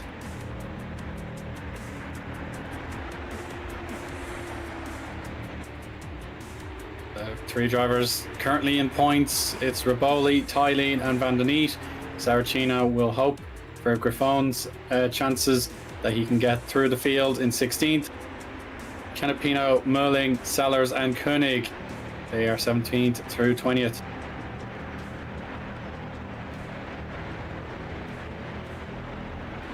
Now down through the top 30 we have Phil Hausvik, David De Vries, Daniel Scott and Isaac Clark.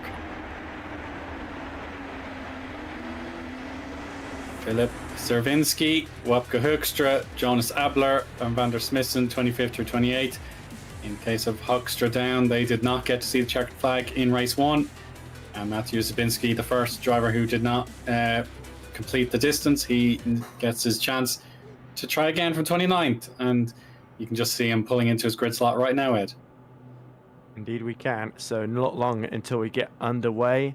Davidian just says to Luke Mitchell, win now, and then he says, nah, this is Loic, and then he says, better not jinx him, as the light's coming on. Yeah, and it's another quick launch. Let's see if he can repeat his trick from race 1, or if a sensation could happen with Menno Clont. Menno Clont leading, but he's got to hang on through the braking zone as well. Watching in the background with Sene Stoffmeal going side by side with Luke Mitchell, avoiding any potential repeat of a clash. But Menno Clont leads by an enormous distance. Yeah, it was a dream start for Menno, but Luke Mitchell seemed to have a good getaway and then got halfway on the grass going towards Temporello there, and that opened the door not just for Clont but for Stoffmeal as well. So I'm not quite sure what happened there. The second phase of the start really seemed to go against Luke Mitchell there. But meanwhile, Mike Quint has actually had a monster getaway as well, up to 5th then, just behind Russo. Ruel still down in 9th. Wow, yeah, some hectic battles, but the all concentration, the focus, it belongs to Menno Clont leading an FS1 race, and by some margin as well, just on the cusp of 1 second, getting through Variante Alta. And Sene Stoffmeal now second. We'll want to put a stop to that. But yes, it's been a long, long wait for any kind of P1 honours for Menno. I think it'll be 9 years about. But here we go. Mike Quint will want to close down the gap to Federico Russo and get close to his teammate to potentially get a double podium for Multiforce. But it's a long way to go. 20 laps of hard fought racing. Strategy is purely up to the drivers now. They've picked their tyres and they will go for it as best they can. But of course, look at Watson having a little peek. So there are the tyre selections. The majority want to go to the end, but perhaps Watson has a trick up his sleeve. Yeah, we remember in Australia race 2 where he went on the softs. We thought there's no way Murray Watson could get that to the end.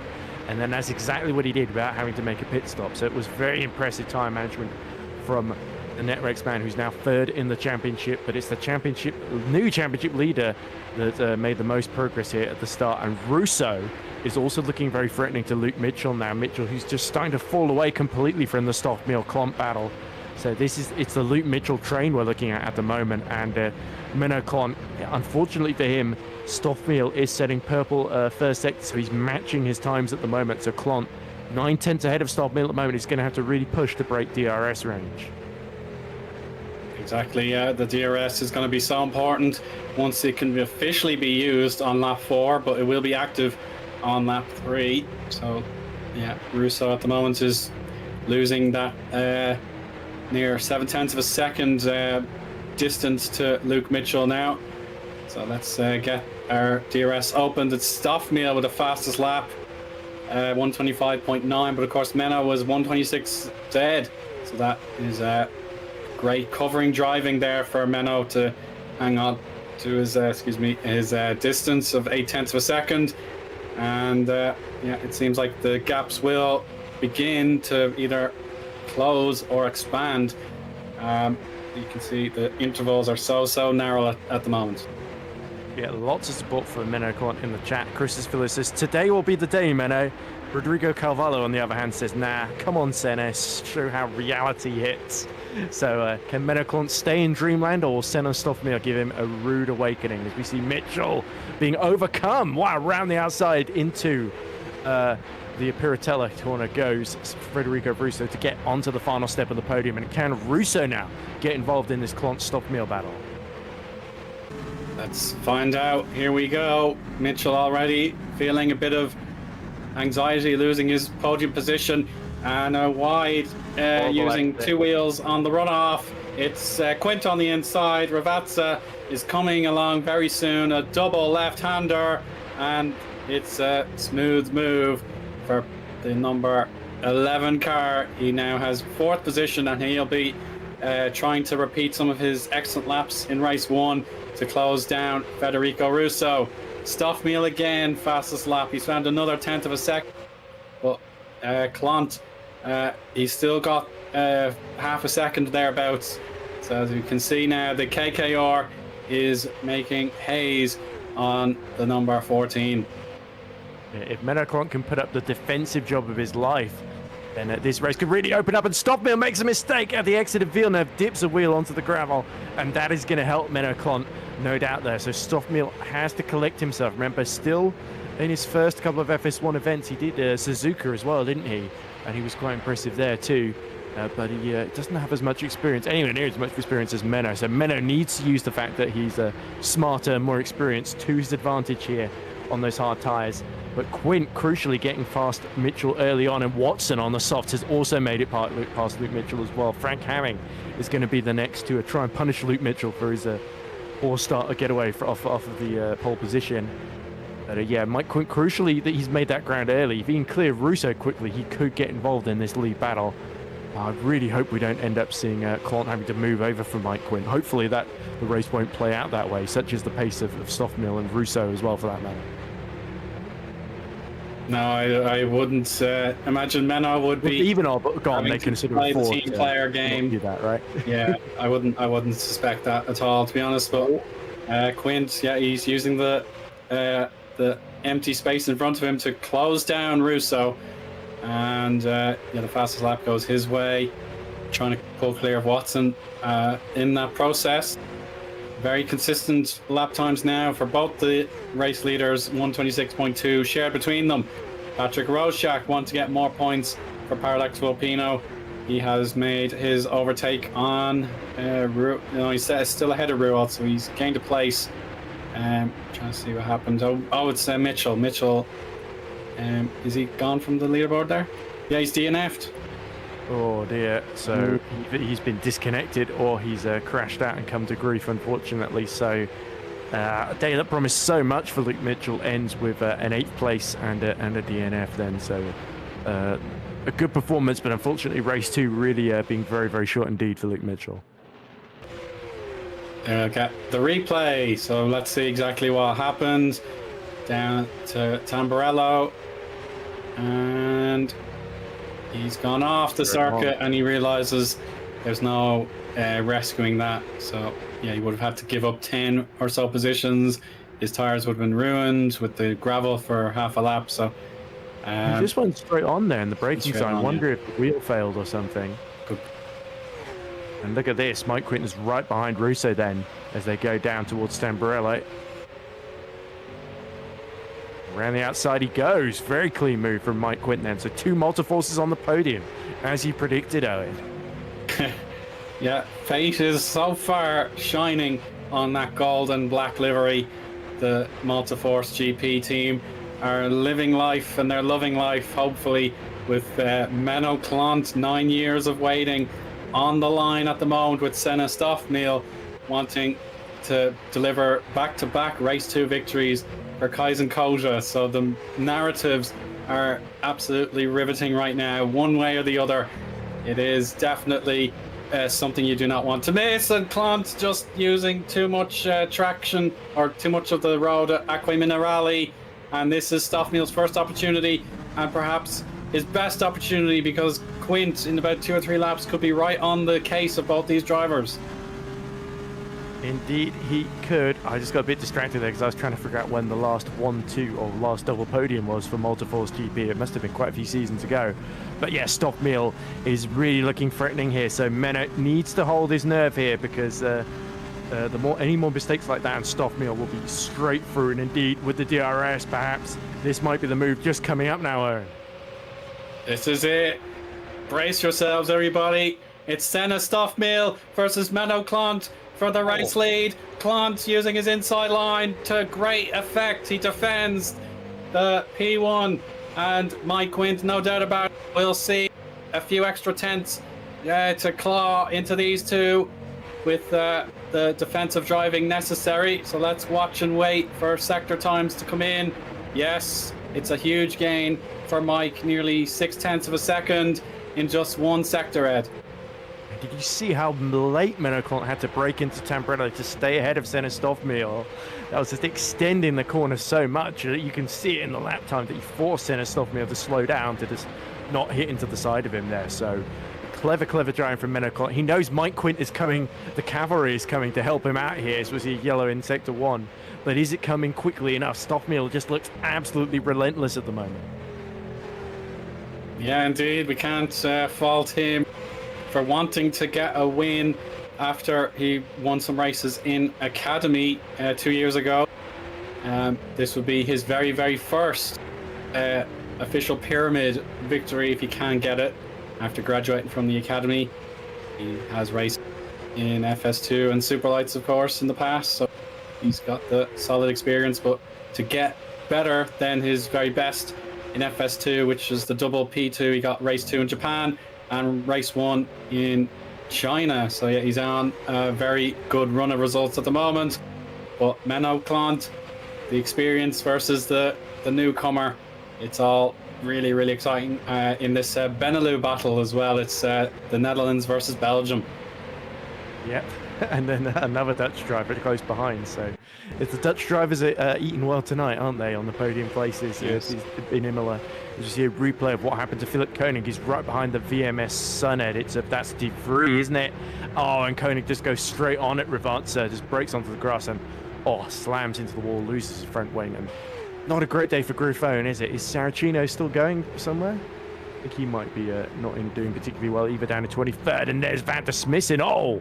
Big over 360 degrees and then straight into the wall. I think he got on the accelerator a little bit too early there. And Van der Smissen is also another retirement then, which is a shame for him. He's had a miserable day. Indeed, yes. That's a very peculiar spin there, but yeah, sometimes the car just will not do what you ask it to do, or you need to get, I just saw it myself there. He was trying to get back on the power, but it vaulted on the curb and was arrowed towards the barrier. And now we're checking with Stoffmeal again. He just cannot find the final few yards he needs to overtake on DRS. They're lapping in the the low 126s, of course, 126.0.120 versus 126.1. So it's just a tenth between them. And Quint hasn't really cut into their lead since. He's 2 seconds behind. And now Watson, he has to think very hard about what he can do with these soft tires. Are they able to go any further without compromising him later on? And the reason Mike Quint isn't closing is because he's having to defend from Russo and Watson as well, for that matter, who are both in the high 25s essentially. Hamming isn't too far behind either at 25.7 his last lap, and it's Rozak and Rult that are the two fastest men on track at the moment. But unfortunately, Rult can't use most of his soft tyres because he's stuck behind Rozak, and it's a similar problem for Watson, stuck behind Russo. So Quint making that early move on Russo was critical, but unfortunately, Russo still got the pace to be a bit of a thorn in his side and distract him from being able to claw to the back of Stoffmeer. So it's going to take some help from Menno Kont here to get Mike Quint into play. Yes, without a doubt. But Menno has done another strong job there. He has lost 500ths of a second that last lap, but it's still sufficient. Watching out for any dives to the inside from Stoffmeer at Tamburello. Alas, yeah, it wasn't worth the effort there. Would have resulted in a collision. And now Federico Russo, he has momentum on his side. He was 126.001 that last lap. So yeah, he is ready and willing to fight for Italia in this absorbing race too, and to get him podium here at San Marino, I suppose it's classified as. Yeah, so this could be very, very interesting because the longer Menno Kont holds up Stoffmeer, Quint is still gaining. He gained 2 tenths on Menno Kont and a tenth on Stoffmeer the previous lap, so he's 1.5 seconds behind Stoffmeer now. So another half second and he can get within DRS, and not only will that drag Quint into play, but Russo, Watson, Hamming, Rozak, Ruel, Gazowski, Lucchini, maybe even Harry Smith, Ruboli, Filin, Danny van den Eet, and Bradley Sellers, who are all within a second of each other, all in the points. My goodness, yeah, it's extremely close, whatever way you look at it, in the top 10 for sure. Look, he's dropped that little bit further back now, and Quint, does he look just like he's upped his pace ever so slightly, hasn't he? Because his eyes are widening. He knows there's a chance of a top 2, maybe even a win here if he plays his cards right. Without a doubt, yeah, it's all to play for. Stefan Rualt is the latest driver. Absolutely smashed that last lap at 125.2, using soft tires effectively there. But of course, we have not had any movement from Stoffmeer. He's stuck in second place, and by now, yeah, he has lost a ton of time recently. We'll now go to the replay, and it looks like Giuseppe Saracino has had a spin out of Tosa. Oh no, collision with Van der Smissen. Must have been, or De Vries, I beg your pardon. De Vries hit very heavily. That's an innocent. It was a pure racing incident there. The car lost on the grass, so really sad to see that. Wasn't it, for Saracino, who's just not had a great day, not a great home race that he would have envisioned. But it really started with that bad qualifying, didn't it? And him and Koenig have another miserable race for Griffon there, and arguably even worse for VMS. But at least De Vries still going in 22nd. Good day for 100 to 1 so far. Kilhausvik is only 2 places off his first points for that team. Just Bradley Sellers and Canapino in his way then. So if he can clear Canapino, who's only half a second up the road, there might be a chance here. But here comes Stoffmeer. He's upped his pace. Much better lap for him. He's going to try and go around the outside of Tamburello, but he's not done it. And could that be Stoffmeer's chances disappearing in front of him, because now Mike Quinn is well within range to attack next lap? Indeed. What can Mike do now to support his teammate? He wouldn't have been, now that he has the championship lead, he wouldn't have been thinking, I'm going to play support gunner, and maybe he still won't think it, but if he can get Malta Force 1-2 finish on its special day, the 400th Grand Prix appearance for the team, going back many, many years, of course, this would be emotional for just about any GPVWC fan watching along tonight. So let's see if the Dutchman can get this 1-2 in effect and put Stoffmeal and KKR in the shadows. Yeah, and they've got a great opportunity to cut into Netrex's points lead, don't they? They already did so in race 1. It was about 40 points going in, so it's going to be very, very close on that front. But Mike Quint needs to maximise while Victor Ivanov is away. The cats will play, as they say. but here comes Quint then. Is he close enough? This time it's Stoffmeal that's gaining once more. He gets another chance to go around the outside of Menno Klont. Will Klont extend the braking zone? No, he has to concede. Stoffmeal takes the lead. Wow, the guts to pull that off. That was outstanding. Stoffmeal for Belgium leading here at San Marino. And now Malta Force have a difficult strategy call to make here. Can they double up on the return serve on DRS, or is Sene just too quick today and he will bring the number 69 to the top step of the podium? We'll wait and see, but he is gunning for it now. He knows this is his chance to win, and the sentiment will be put to the test, I'm afraid. But let's see exactly what happens as they head to the Sector 2 line. Yes, he's pulled out another fantastic, probably 3/4 of a second now. So it is half a second from one to the other. So this is brilliant for Stoffmeal. He's responded the way he needed to. Yeah, it looks like Hoekstra lost a place. He's at points. Ooh. It's a mistake. It's a mistake, and Menno leads again.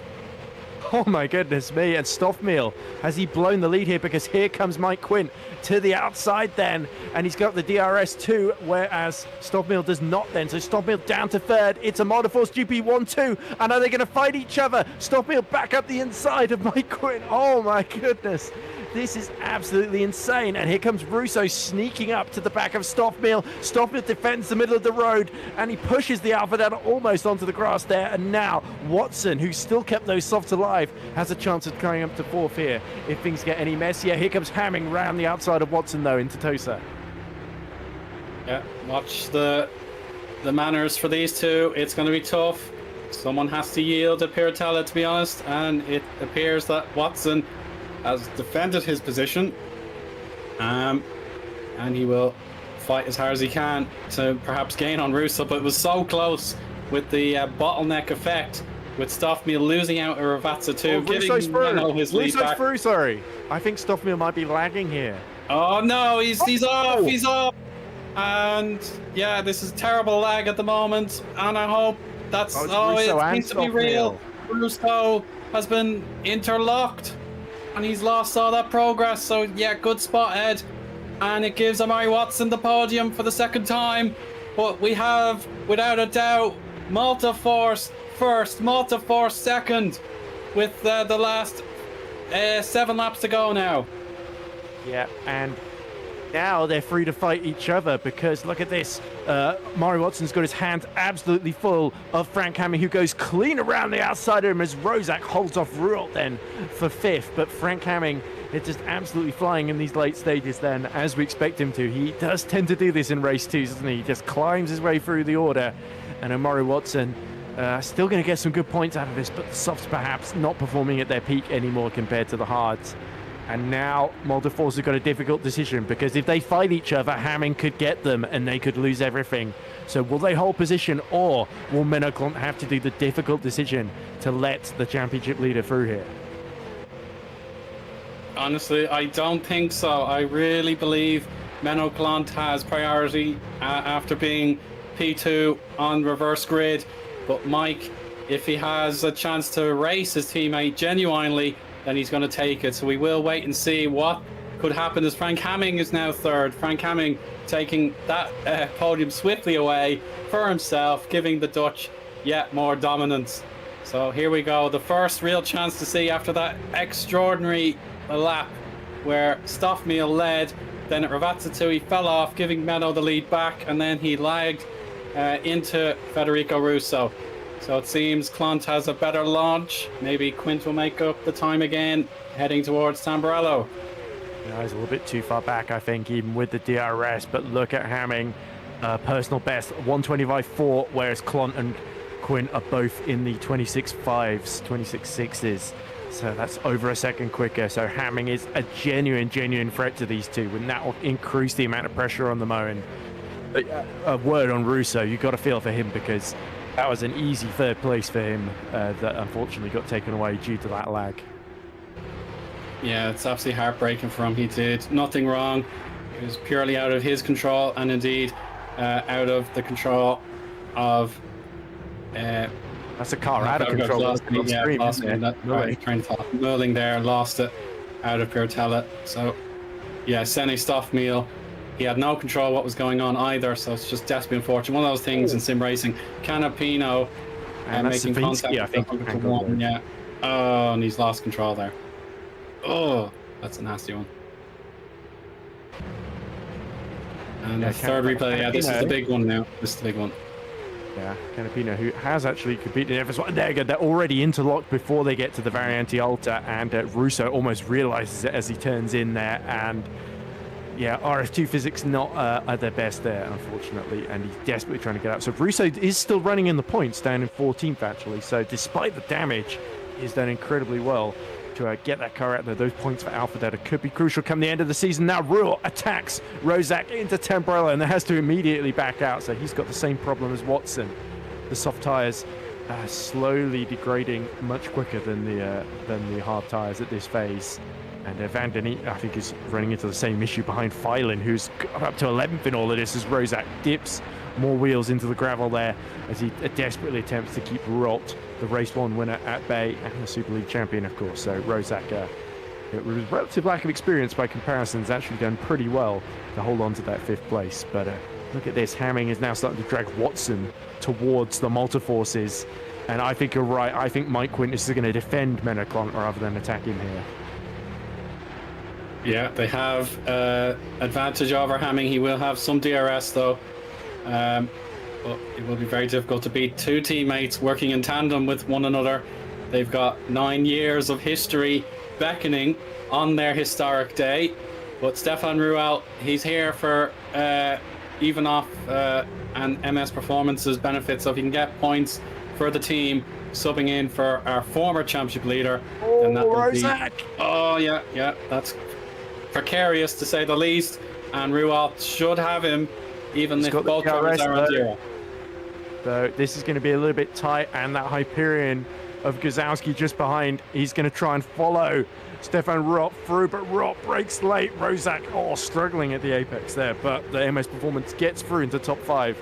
And that's another Dutch driver in the top 5. So it's a Dutch top 3. It's only Watson in 4th that seems to be able to break up the party. Quint goes off track. Oh my goodness me. And Rott does the same. Rozak back through into 5th then.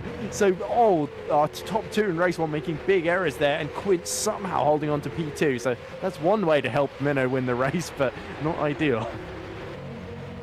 They probably want the dream photo for the marketing material to be probably a car length apart from each other, but maybe Menno will have to put in the strong laps now, let Mike equal or better him while he hangs on for dear life with the beautiful rear wing camera, with Hamming just trying to find something more as the tires on the rear there of the Multiforce start to blister, but it's still sufficient, I believe, to get to the end of the race on these set of tires. But here we go, we're heading towards 3 to go. Chat is riveting at this opportunity we have not seen for 9 years. So let's see, with 3 to go, what else might happen.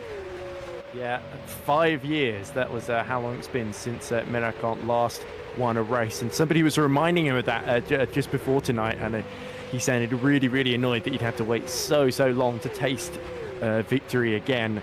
But he's got only 3 more, less 2.5 laps now separating him from victory. But look at this, Watson under attack from Stefan Roy, who wants to make it an all-Dutch top 4, and Watson has to hope his tyre preservation skills have kept him in contention here so that the MS car can't get through. This is not a great day for Netrex so far, and Watson needs to make sure he's the one that is scoring big points here and keeping them in play in both championships. Of course, yes, that is so important for Netrex to keep ticking over, even when their best possible results have eluded them compared to recent events where they were really strong, competing for the podium. Hamming is much closer to Quint now. Oh, Ruwald lags, he's out! Ruwald's out! Oh, dearie me, he's just lagged out of the race instantaneously, Ed. It's not good for MS performance whatsoever then, so Ivanov will be looking at that in sympathy, I think, when he watches his back. But now that frees up Omari Watson, promotes Patrick Rozak back into 5th position, promotes Gazowski to a season high top 6, and Menacont now starting to defend from Mike Quint there. Now Mod of Force have got to decide finally, well and truly, who they want to win this race then, because Frank Hamming is going to have no such qualms. He's going to pass both of them if they trip over each other. So Menacont has got to find something here to hold on. Yeah, of course, from Hamming's point of view, he doesn't get to win very often himself. At the chances, over a year since his last win, yes. Yes. Not to wait quite as long as Menno, but he did have that win taken away from him in race 2 at Singapore last year. But he wants some revenge too, and it's really only Mike Quint that's been the most recent winner back in race 2 in Australia. Of course, yeah. So it's just building up to an unbelievable ending. There were 6 cars, all top 6, within about 2 seconds here. Yeah, that's unreal. So there were 1 or 2 hints that the reverse grid number could favour Menno Clont, as indeed he got 2nd place. That's not too bad. Luke Mitchell on the pole, but he is out of this race, unfortunately. So here we go. Some of the most dramatic 85 seconds in GPVWC's recent history is about to play out. Menno Clont is the leader from his teammate Mike Quint. The gold and black livery on display as Hamming now wants to break up the party and go for 2nd position against Mike Quint. He's been blocked though. He's been blocked, and there's Watson Rozak as well. Oh my goodness me, so critical that Hamming did not get through there, because Menno would have been an absolute sitting duck for Frank Hamming had he been able to get through there potentially. So that would have put all the pressure on Menno. This way, Menno knows he's got that buffer. He just has to keep it on the island now, and he's got more than enough gap. So Mike Quint will not fight his teammate whatsoever. He's been a beautiful real gunner in this race, and he knows it's going to be another 17 points that he'll pull out over Viktor Ivanov in the championship lead. So he can afford to give Menno this win, and let's hope by the end of the season he's not ruining the fact that he didn't ask Menno to move alongside. But for team morale, for Menno, who's had to wait so long, this is the moment for him. So he just has to clear through the Variante Alta, clear Rivatsa, and victory will finally be his. As look behind Watson, defending like crazy from Rozak. This is it, 2 corners to go. It is a long time in waiting. Menno Clont, let's hear it in the chat. He just needs to complete the final corner. He's there! He's there! Menno Clont! It's a moment in time for everybody involved in GPWC! He wins! Menno! Winner in race 2 at San Marino. One of the greatest things I have had the honor of commentating on. I can't believe we've had the opportunity, Ed. What a moment! It is, and not to want to pour water on Menno's amazing achievement there, but Watson has lost it at Rivatsa on the final lap, and he's finished P12 then, behind Bradley Sellers. So Rozak goes through up to 4th. So Netrex really losing out there. Harry Smith now their highest finisher in race 2 in 7th. But for Mulder Force, it is absolute dreamland, and Menno Clont, well deserved. He had that completely against him. Even though Stoffmill made it through, the luck was on Menno's side today. And you have to say, Moldeforce GP managed that to perfection, and I think Menno owes Mike Quint a pint after this one. He does indeed, but this is just exceptional. Look at Flyling going backwards there. The fairy tale becomes true. Where were you when Menno Clont ended his way to win any event in GPWC? Where were you when Moldeforce has completed the Odyssey GP. on their 400th Grand Prix appearance?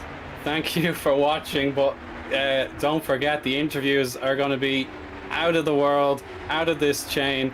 It's just exceptional stuff. Congratulations all around. I'm sure Menno, yeah, the gifs and the memes are just going to be flying out the gate. The chat has been unbelievable today. Thank you so much, everybody, for joining us on a really heartwarming evening of racing. Yeah, and was it Menno who, at the end of 2022, when he joined Multiverse GP ahead of last season, he said, "Let's go." He did a video where he pieced to camera. He said, "Let's get those wins. Let's get those podiums." And it may have taken him over 12 months, but he's finally delivered on that promise, and at exactly the right moment too. On Multiverse GP's 400th race, they get a 1-2 for the first time in quite a few years. I'm going to look back and see if I can figure out when their last 1-2 was, but I have a feeling. I'll leave that to you. But yeah, I think I lost tab there on my screen. Do I have it? So yeah, his last win of any sort was back in FS2 in Melbourne, race 2 for V12 Crossfire. And in FS1, 2019. I was talking about, yeah, that was 2019. And then I was talking about the 9-year wait where he won in Monaco race 2 for Satellite. So from 2015 all the way to 2024, that's how long it's been for the stalwart of GPVWC to get this moment. Everyone, I believe, is thrilled beyond all words. So let's try and summarize before we have the chance to talk to our drivers in the interview room. It is Menno Clont and Mike Quint, MK 1 and 2, absolutely outstanding. Frank Hamming tried his utmost to break up the mood for HGP, but alas, it's P3 for him. Patrick Roszak again having to drive on his lonesome. Brilliant stuff for P4. Matthews Kozowski, oh gosh, I really apologize to him. What a drive there for P5 for Hyperion, with Licini in his home country getting 6th place. Harry Smith, Lucas Tyleen, Massimiliano Raboli, and Danny van der Neet in the top 10. Oh, well done to those drivers as well. Bradley Sellers got the most out of the day for Lunark there, P11. Amari Watson, as you said, Ed, he slipped up and lost positions, but it's P12. Federico Russo, Matthew Zabinski, and Wopke Hoekstra get the points in the end. Phil Hausvik, so close, as a matter of fact, there for 100 to 1. And David De Vries on the lead lap as well on 17th. But a raft of retirements there with the variety of disconnections and accidents, starting with the unfortunate Rualt there, DNFing. Stoffmeal also really unlucky with lag, falling out of the race. And Filip Zerwinski, P20 with the DNF.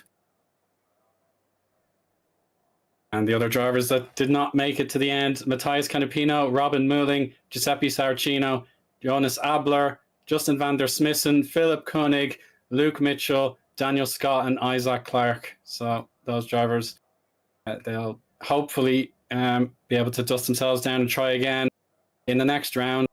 Here we go. We have a lot of questions and a lot of answers that I'm sure you're delighted to hear about in the interview room. So let's get started.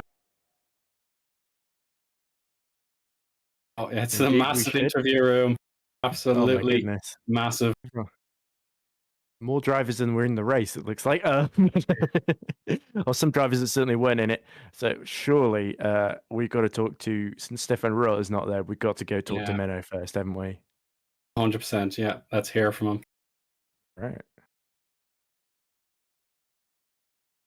Well, Menno, everyone is bouncing around their rooms and their houses. How on earth do you feel about that?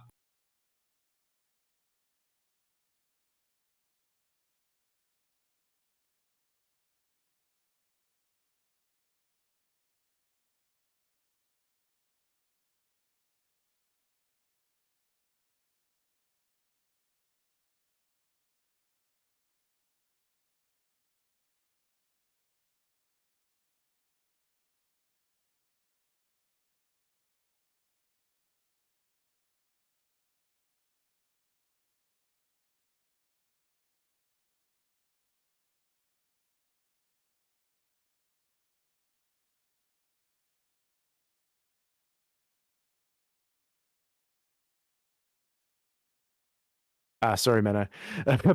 I know you've talked very emotionally there, but unfortunately, it's not showing up on stream due to a Oh technical no, issue. typical. Yeah, like I said, I'm really emotional. Normally, I've I got don't know another. if they can actually hear you yet or not. So Yeah. I guess just carry on. Yeah, I'll yeah. fill. So Yes. Menno, Yeah. I think this is the fourth one too for Multiforce GP as well. The last one was I think Hungary 2017, which was Alex Siebel and Rolt Kirk on Yeah. that occasion, and you really had to fight for that. Race 1 was very good. That P7, wasn't it? Oh, Yes. I did we just lose that? felt. I think that was just Vincent. Don't worry. Yeah, I felt so good in He's race just one. jealous. But anyway, Menno, Yeah. race 1, you fought your way up to P7, held off a charging Luke Mitchell, didn't you? And that was Yeah. really what set you up for that pole Yeah. position in race 2. And you were fighting Stoffmeal. And then you had some help because the cavalry arrived, as I said in commentary. Mike Quint really was the rear gunner for you today and kept Frank Hamming at bay, especially when Hamming was charging near the end. It must have just been, I know when you're fighting with Stoffmeal, whenever you try to go around the outside into Tabarella, you just brake as late as you could. Yeah. It looked so risky, but very, very fair, it must be said. So I could tell, as much as the emotions were going, you absolutely kept your head there when it was clearly very, very difficult. It was like race 1 already was. I think it was very good. I just felt I deserved. I got what I deserved in race 1, what I trained for the whole season, and it never went like I wanted in the previous races. And now I got P7, so I knew it could be reversed. And with the top speed we had, and the fact that reverse grid is between 6 and 10. Yeah, this was an opportunity, and I was like. Yeah, if I can get Luke from the start, then I need to go for it. And I wouldn't have won it, I think, if Mike wasn't behind me, because it was really difficult the last few laps. But I worked so hard for this, and we know, of course, 30 years ago we had the incident of Senna also in Imola, and I think one of his quotes was that he said once that. The car drove him, and today I had no worries. I just went for it. I nailed nearly all my apexes, and it just felt so amazing, that the feeling, the consistency, no pressure, and it was just amazing. And I'm quite emotional because I'm training hard for this. This is Menno Clonty, the sim racing driver, and I wanted this really long time. I thought a long time, let's go to FS2, maybe that's easier to get a podium there or a win, but I wanted it here. I wanted it in FS1, and that's why I stayed for Multiforce, and to achieve it now, it's I will be emotional for I think quite a while. And I think my team, emotional, Menno. my team boss Jason as well. He always kept believing in me, and of course my teammate Mike, who is pushing me also a lot. I hope I push him as well, but he as well. And I need to thank a lot of people, and I forget a lot of people. But this moment is for me, so I'm happy. I'm through the roof happy. As you should be, Menno. Well done. And maybe, given how well all the Dutch drivers did today, do you have any words in Dutch for us? Of course. Een geweldige race voor al die Nederlanders. Het gaat toch heel goed hier. En ik ben trots op al die Nederlanders. Maar jullie hebben het allemaal heel goed gedaan. That was it. We get a comment in chat, by the way, from Alex Lahoo, who says Menno Clont domination could bore fans, which I think is the most ridiculous thing I've ever read from Alex Lahoo, and that is saying something. Yes. Yes. Well, I can rest now for these 2 weeks, but I think I need longer. Thank you for having me. Great is coming, but this is absolutely outstanding, Menno. I'm really, really pleased for you, and I know a lot of people know you a lot longer than I have, but it's been just brilliant to experience this with you and all the other drivers today. So thank you for chatting to us after that brilliant performance. Yeah, thank you for having me. Bye-bye. He got that win. He got that podium. Just like he said he would. Yeah, the interview room's so busy, but I'm not sure who to pick out of it because half the people must be just celebrating this special moment for Menno and Malta Force. So who would you pick out of that, Ed? Who do you think? I would say Luke Mitchell would be my pick. I think with him at Lucas Island, the only other drivers I can see who actually took part in the race, apart from Matthew McKinnon, who of course represents KKR, of course. Yeah. So let's go for Luke and see what he has to say. Hello, Luke. Can you hear us? Yeah, I can hear you. Yeah. So I suppose that will go down in a negative sense for you in terms of your own performance. But is there anything you could describe that perhaps went a bit better for you today, given the difficulties you had? Yeah, the results weren't there from both races, but the positives are that we've found what we've been missing for the first 4 races, which is positive moving forward. Obviously, the quali lap was good, and then Stefan managed to do it on the last bloody second. And then race 1, yeah, just sort of got. I thought he could have left me a little bit more room, but he just sort of tapped me with his rear wheel, which put me onto that curb and spun me around, which was a shame. And then race 2, I had no force feedback, and it wouldn't come back as much as I tried on the formation lap. So I tried to drive around without any force feedback, but the car was so sensitive, and obviously this track's got so many fast changes of direction, it just wasn't enough. I know how you feel, Luke. Because one of my drivers lost full feedback, and he was just absolutely struggling in FS2 as well until he got his new wheel bedded in. So yeah, it can just, especially when tyre wear is so critical, especially in race 2s, it can just make it completely not undrivable, but to the point where you're almost sort of crawling around, and you're lucky to get a few points. But yeah. That qualifying lap was very good, and as we said, that first stint that start on race 1 was absolutely incredible. To take the lead off of Ruralt, and you really defended well, and it was just such a shame that the second stint you just got you had to make that early pit stop, of course, and you were able to hold on for 22 laps as well using the DRS from Rozak, but yeah, it was really, I guess, like Eoin said, a bit of a tale of missed opportunities today, and the positive, as you say, is that Lunark are well set up for the next phase of the season, you and Brad, in terms of figuring out how to get the car into more competitive positions, because we did see that great performance in Saudi, and it was great to see you up the front once again. Yeah, I mean, I'd completely forgot about the start, to be honest, because it's a bit of a running joke between me and Scott and Brad and Jack that every time I do a start in GPV, I tend to lose at least 1 position by turn 1. So it was nice to actually gain a position this time. But there's something that needs to be done sometimes in this series with, you got sort of 6 teams working together, which is just too many in one go. You got sort of up to 12 drivers working together on setups, practice. You don't know whether they're working together or on the track. It's just too many teams in one series for me, I think. Yeah, that is certainly an interesting point, but if there's anything that can be done about it, hopefully we'll hear about it soon. But I suppose a final question, I've just double checked my records, and Lunark made their debut 11 months ago at Montreal, Canada, so it is the almost full year anniversary of the team being admitted to the grid. So do you think there'll be a bit of excitement for yourself and the team heading into Montreal? Yeah, well, I love Canada. I think it's such a fun track to drive, and it's hopefully the setup that we use here can sort of transfer slightly, just with some small changes, so we can still be competitive there. But obviously, it'd be nice if we could still have Moritz in my seat instead of me. he seemed to get a lot better results than what I've managed so far. You're too modest, Luke. I think Moritz had 7 podiums, didn't he? I've got 4 true, but he's rather Yeah. busy in a Super League. It's the same with Ruralt. These are Super League drivers. They seem to be someone else altogether, don't they? And not the easiest to race against sometimes. But certainly you put on a great show for us today, Luke. So best of luck from Montreal, and thanks for coming to talk to us. Thanks, guys. Cheers. So Mike Quint is in Mike Quint. Yeah, I was going to say Mike Quint has just joined, so we can hear from our new championship leader, who probably, after 2 P2s, he's probably got a lot to say about today.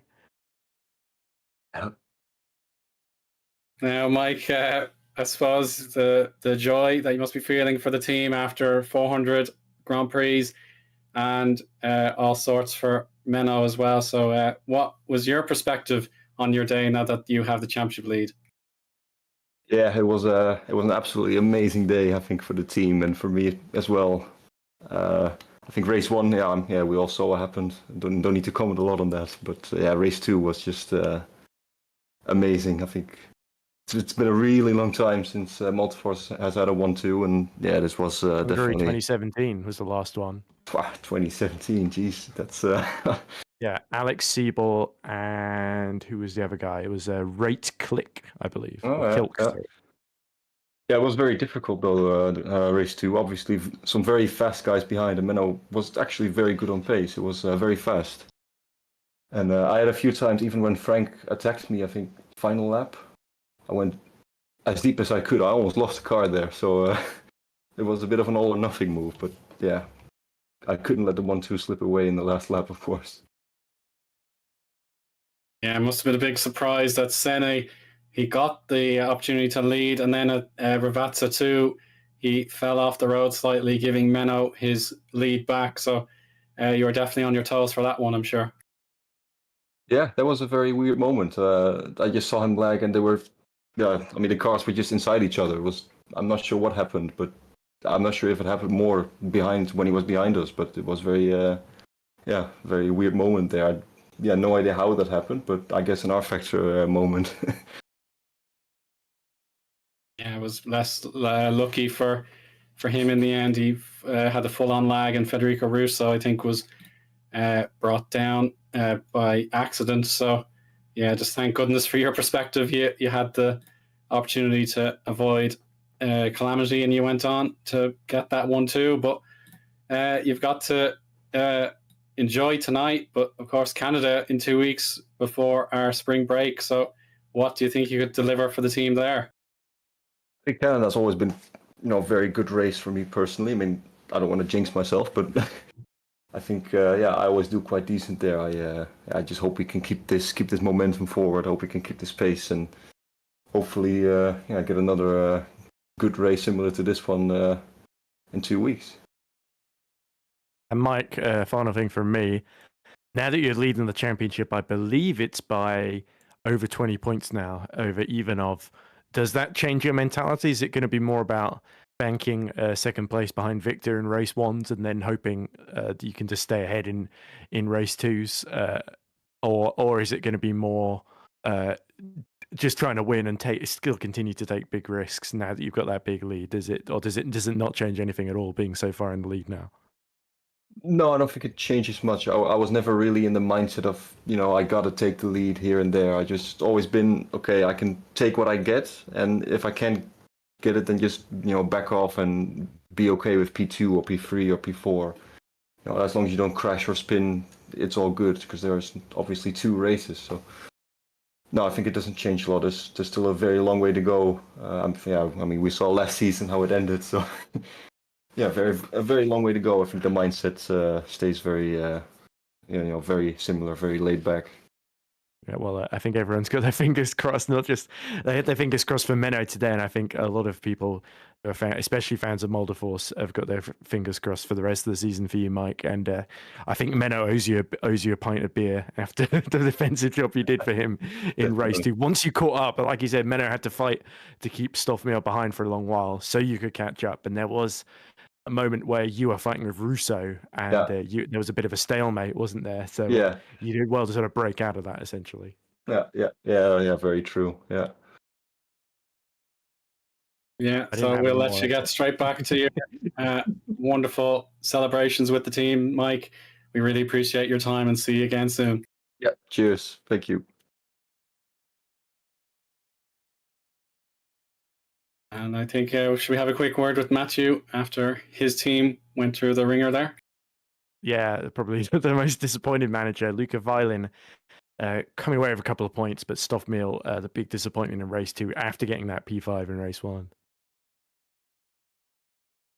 Welcome into the interview, Matthew. I suppose there was a bit of an unusual situation to be in, knowing that Menno Clant was your rival today, and everyone was rooting for him. So commiserations in the end, but how do you think today went overall?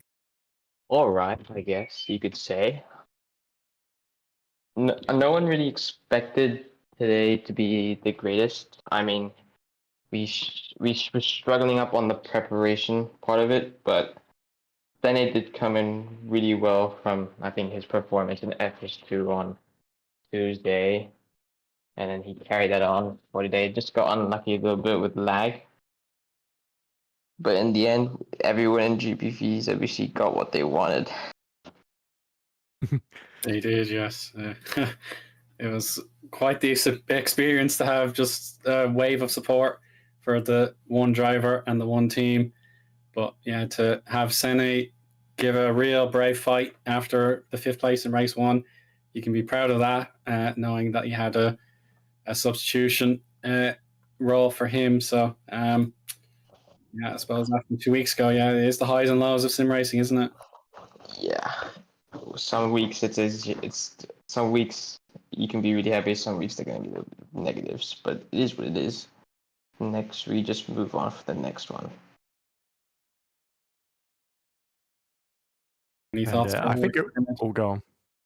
No, go ahead if you have any questions. Okay. Well, I was going to say, I think you're absolutely right to praise Sene Stoffmeel's performance because, especially in FS2 back on Tuesday, he actually finished 4th ahead of my driver, Joe Gillette, which I know Joe was a bit annoyed about. They couldn't quite get in DRS range of Stoffmeel and get in that 4-way fight for the win in race 2 at the end. But I think either way, Stoffmeel really excelled in the qualified really well and then had a very, very clean race into, I think it was top 5 or top 6 in race 1 ahead of Rozak. And then in race 2, there was, even though the result didn't go his way, it wasn't really through any fault of his own. There was nothing really he could have done about the connection failing on him. And I think him and Menno raced very, very cleanly and put on an absolutely spectacular show. So you couldn't really have asked too much more from Sene today. Yeah, he came in. I think we had a replacement driver before I get our new signing.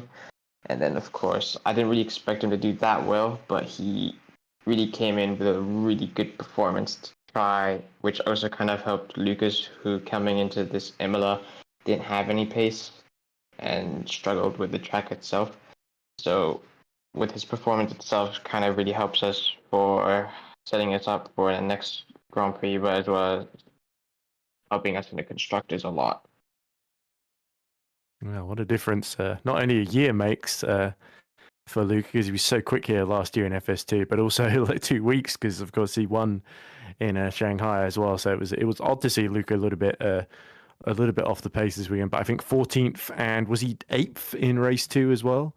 So I mean he stayed out of trouble, Luke. He sort of did what he needed to do in race 2. So although not the most spectacular, you didn't see a whole lot of him on stream. He kind of did what he needed to do, didn't he? That wasn't a question. That was just a statement. Oh, okay, fair enough. Yeah. I should have put a question mark on the end of that one. But yeah. Yeah, I suppose we'll let you go, Matthew. We really appreciate your time as always, and best of luck in 2 weeks. So wrap up the interviews. I think we're all finished. I believe everyone who wanted to come forward for a chat has come forward. I believe, yes. I think there are a couple of people who weren't in the race that seemed to just randomly be in the interview room, but none of them probably got anything interesting to add. I don't think, with all due respect. Okay, well, the footage, I hope it will go down in the highlight reels for years to come. It speaks for itself, Ed, doesn't it? It was just unbelievable. A comment in the chat from Stefano Amsterdam, who says, Menno, first race I watch in 5 years, couldn't be a better moment. So, well, that is the definition of good timing for a Menno Clant fan to skip the last 5 years and finally see the reward for all that hard work. Like Menno said, it wasn't just all the training for this race, but you spent years and years and years not just managing bits of GPVWC, managing the academy team, but also working on himself as a sim racer, and all that work really paid off right when he finally got the opportunity that he needed. Not just with that reverse group pole, but also the way he drove to sort of defend. And because I think if he'd been any slower, then Multiforce might have had to let Mike Quint through. But Quint, to be fair, he was absolutely game to help his teammate out today. And I think I don't think he's worried about losing those couple of extra points in the championship, because he knows he's probably good enough to give a great challenge to Victor Ivanov regardless. So I think for Moldeforce, very interesting in the teams table as well. I think Netrex have got a huge problem going forward, because not only are they going to be losing points to Ivanov, but if Menno keeps this up, this could be the first of a Menno-Klont resurgence here, which I think is long overdue. Absolutely, yeah. Just it can take just one moment for someone's career to turn around after all the toil and turmoil. I know, of course, he does get the car home quite often, does Menno, but perhaps the points, the litter of points, doesn't really reflect the effort he puts in. And similarly, a lot of other drivers will hope to emulate this very special evening coming forward, knowing that it is possible, that the hard work does pay off. And I really hope everyone who tuned in, they really made this a wonderful broadcast. And let's keep up the good form heading in to next week's racing as well. So Ed, I really appreciate your time. Thank you so much. Thank you very much. And I think Menno, who was 9th in the championship, is, I think, going to climb into the top 5 or top 6 then. So that is brilliant for him. First time we've seen him there for a long, long while. And while Menno gets all the pull, let's not forget about Rolt and Quint, who also had some great showings today. And Eoin, of course, for leading the commentary so wonderfully, as always. Much appreciated. Of course, Remco de Zeeuw as well, helping us out yet again. He's been here each and every time, so that effort should be credited as well. Of course, we do apologize for the mishap with the interview and missing all that wonderful words that we got to hear, but unfortunately didn't go out on air. And of course, the replays, we will hopefully nail that down from now on and make the show as enjoyable for you as possible. But yeah, that was the 1 in a million, to be honest. Absolutely superb. It will be a very special day in GPVWC history. From myself, Eoin, Ed, and Remco, thank you all very much for watching. Menno-Klont did it at last. Goodbye for now.